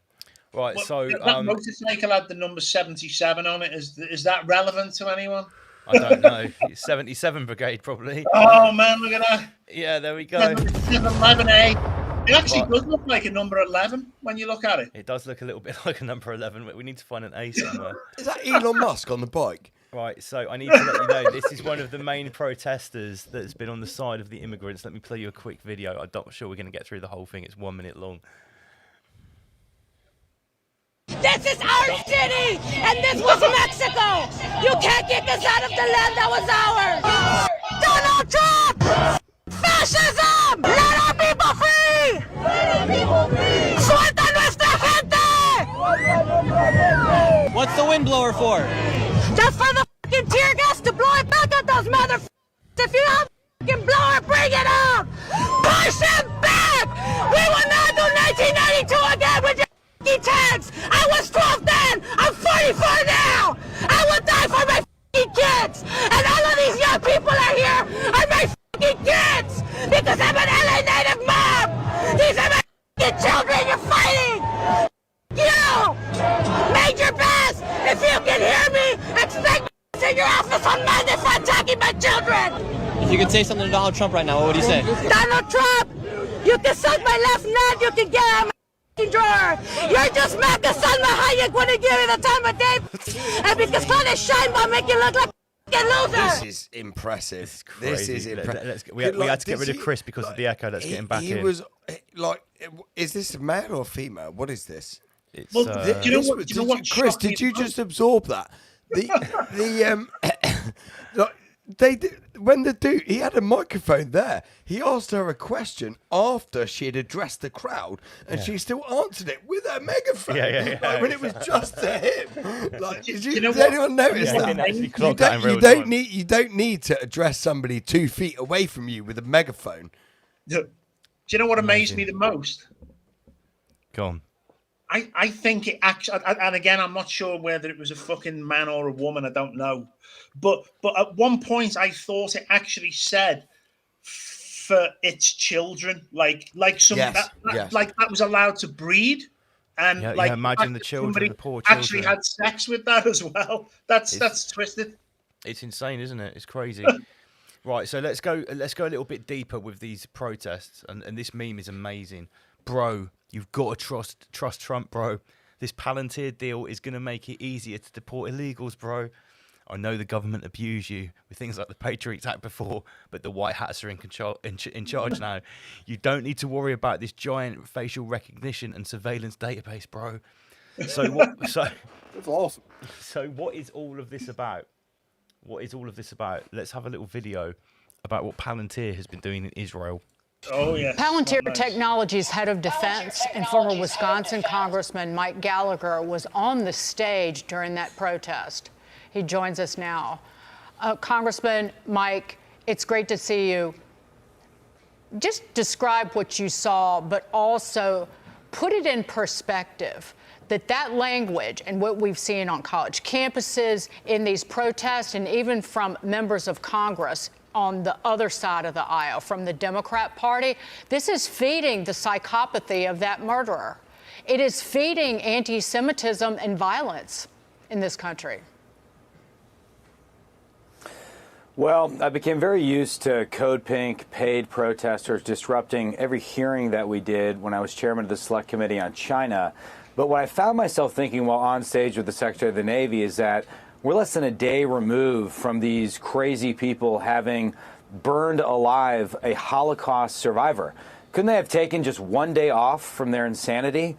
This is now a fringe, sort of woke, anti-Semitic virus that was once confined to college campuses has now escaped the lab, and these incidents are growing. They're increasingly troubling. We've seen from the governor of Pennsylvania's residence being burned down, to the horrific gunning down of 2 young Israeli diplomats, to the horror we saw in Colorado yesterday.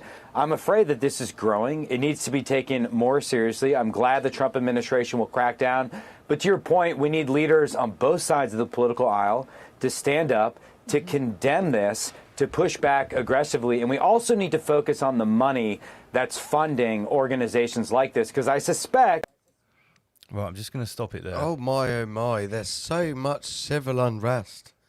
I'll just get Chris back in. What is the answer to all this civil unrest? A lot of this is standard waffle, but the leading point is here that the guy that they've got on to talk about this civil unrest is like, I think he was called like the head technical advisor from Palantir. Yes. Yeah. And the point is that we all know the Schwab tech. We all know that Israel leads the world in surveilling people that are criticizing them online. So you can basically shout out to Mossad. You may be tuned in right now. You can put 2 and 2 together and basically work out that this Palantir has probably been trained on the world's anti-Semites. Yes. Yeah. Because that would be the people that have already got an active application for the technology. Well, you want to test it? Well, let's test it on something we're already testing its predecessors on. This problem.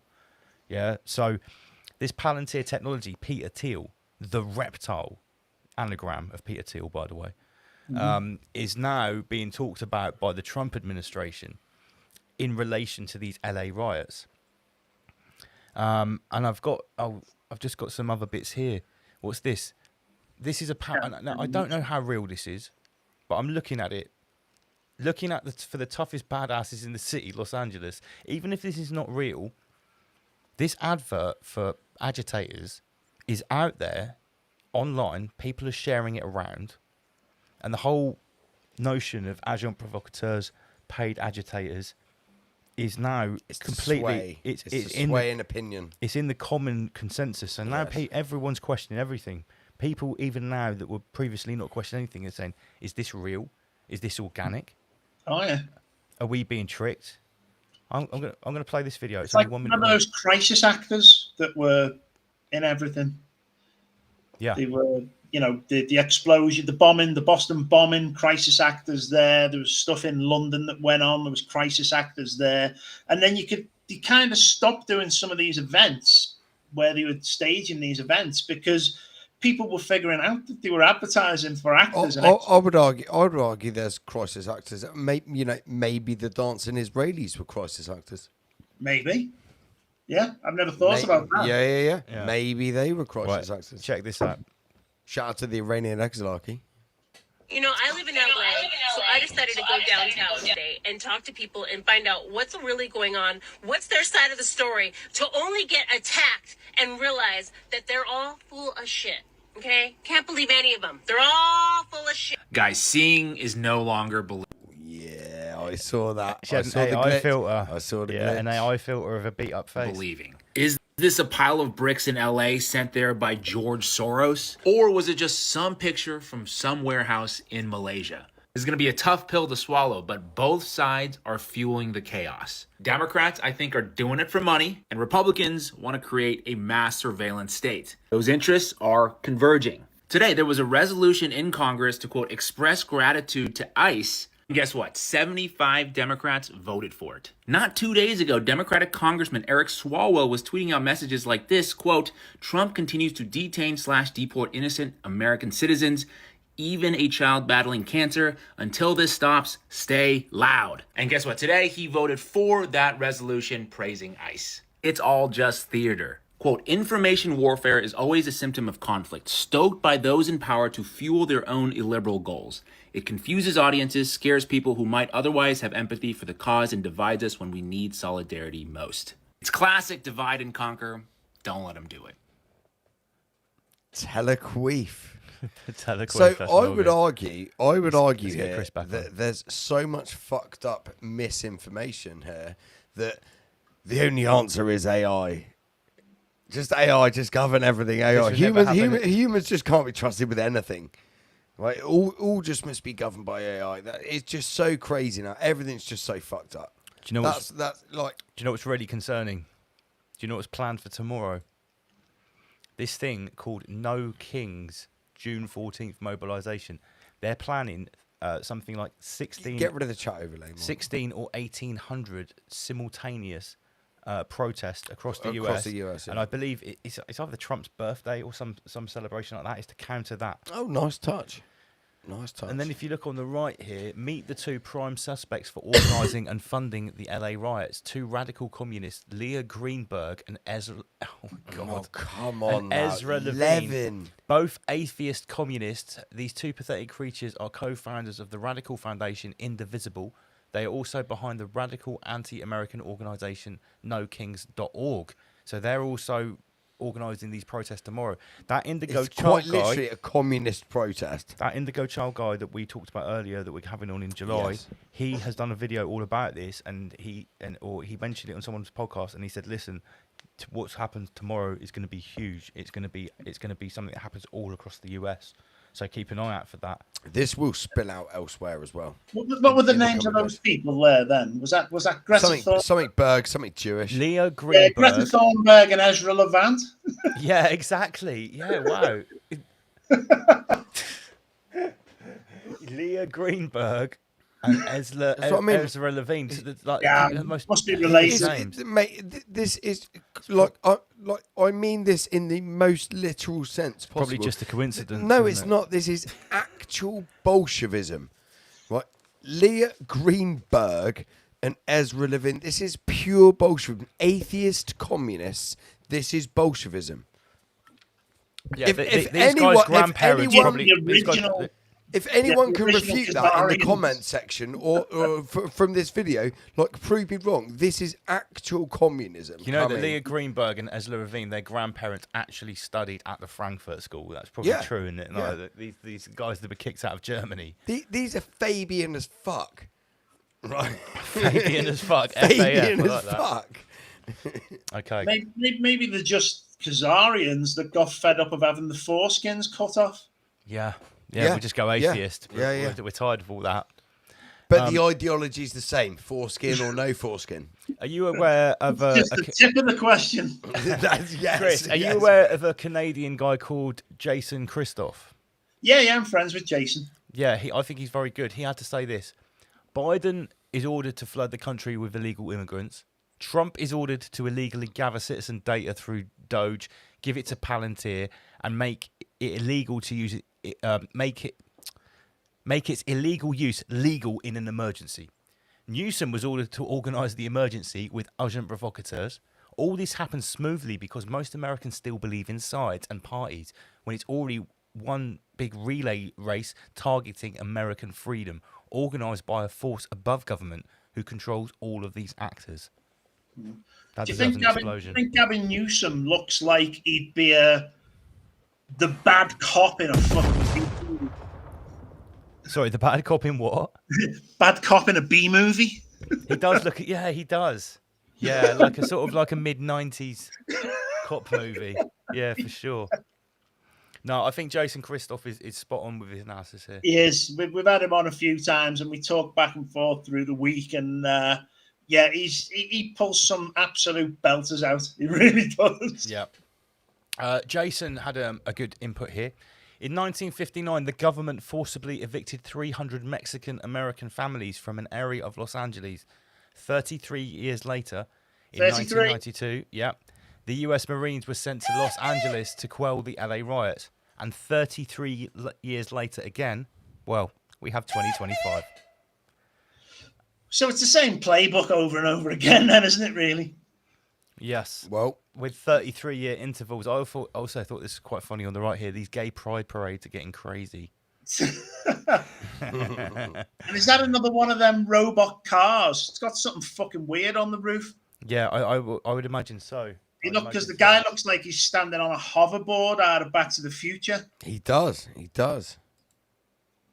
Right, here's a quick video of how bad it's getting. They're literally pelting police cars with rocks in this video. Check this out.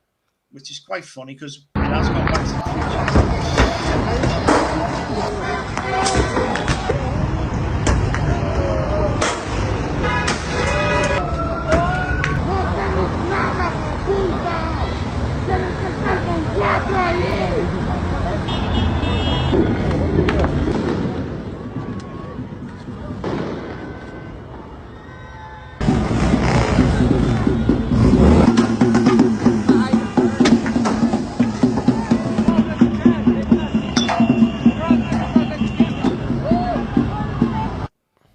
I like it how there's people just driving to work on the other side of the road. Isn't it a bit weird that all those police cars... Yeah, why are they just left there? Why wouldn't you just reverse? They were left there, just loads of them in like the middle of the street. under a flyover. Very weird. Very weird indeed. You know why they were throwing bicycles? No. Absolute psychopaths. Psychopath. Oh, nice. Like Nice, that, Michael. very good. So what's this? I love the title of this page, Loyal to the Foil. It's fine, right, when you uploaded your family photos to Facebook, Palantir scanned your child's face, catalogued their biometrics, extracted metadata, and filed it into a centralised database for future surveillance scoring. Don't worry, it's for your safety. I told Palantir to create a master database of every American, says Trump. And the Trumpster says, I love freedom. I think that this LA riot thing is going to be the event that shows everyone how good Palantir is. Or the fact that all the people that are speaking out against the establishment and the system are going to be labelled as these domestic terrorists, which the people who are creating these civil unrests are as well. Then we're going to be the ones who get the blame to shut us up, and they're going to use it, as you say, as a stepping tool towards this authoritarian state with digital everything that just enslaves people, and everyone's So going to Chris, do you think people like ourselves who have been talking about this will automatically be deemed in the negative from the social credit score? Oh, we're fucked. They'll put us into some kind of fucking re-education camp. Some gulag. Fucking right, they will. They've already Yeah, built yeah. a load in Canada. With peasant gruel. Yo, yeah. Well, I used to have Ready Brek when I was a kid. I imagine it's like that. You reckon? Probably. You have to put a bit of sugar in it to sweeten it up. No, there'll be no sugar in gulag. Sugar won't be allowed. So we've got another graphic here showing... Oh, let me just make it bigger again. Showing that, yes, there is a 33-year cycle of LA riots. Order out of chaos is being orchestrated. Planned and orchestrated for a desired outcome, Hegelian dialect, 33 years from the LA riots of 1992 to 2025. 33 is the Masonic calling card that tells you who's behind it. Yeah, there's Gavin Newsom in the fucking police uniform. Gavin Newsom, did you say? Right, enough. We are approaching the 11 o'clock hour, and we've actually only got 3 minutes left of the stream. We can't go over. No, we can't go over 3 hours because then I can't. Otherwise, do Lance my, has got to start editing clips. I get AI to edit the clips for me. Yeah, now. yeah. The maximum it will do is the 3 hour thing. Chris, mate, it's been awesome having you on the panel tonight. Thank you very much for joining us, We had a mate. giggle. No, we've had great fun, and a big shout out to everyone that's tuned in. So check out Truth Warrior on YouTube to get the Atlantic Underground podcast. Yeah, and AtlanticUndergroundPodcast.com has got everything that they didn't take off us. Although we've pretty got much of the content uploaded again now, so it's not too bad. No, that's all good. You've got to keep it backed up, mate, in today's age. Chris, I've got a quick question before we knock off. Very quick. Is that to your left-hand shoulder there? It's to the right of it. Is that somebody in a burqa coming out the tunnel? That's V for Vendetta. Right, okay, beg your pardon. I was just checking. Yeah. Right, guys, Chris, I want to say thank you very much for joining us, and rise above, mate. Take it easy, boys. Thanks. It's Word been a to you, blast. Nan. See you later, bro. Right, guys, don't forget, we'll be back live in 2 weeks. Who have we got? How long have we got left? 1 minute. Live in 2 weeks. Lee Folan, paedophile hunter, and grooming gang bounty hunter is going to be live in the studio. 3 million people in Britain are mentally ill. No, but Get your tickets for the Rise Above Weekender. Don't be a peasant. See us there live in the flesh. Word to you, Nan. Come and party with me and Andy PG. We'll be there. Yes. Right, let's go. See you guys. We will have a show next week, but we'll be back live.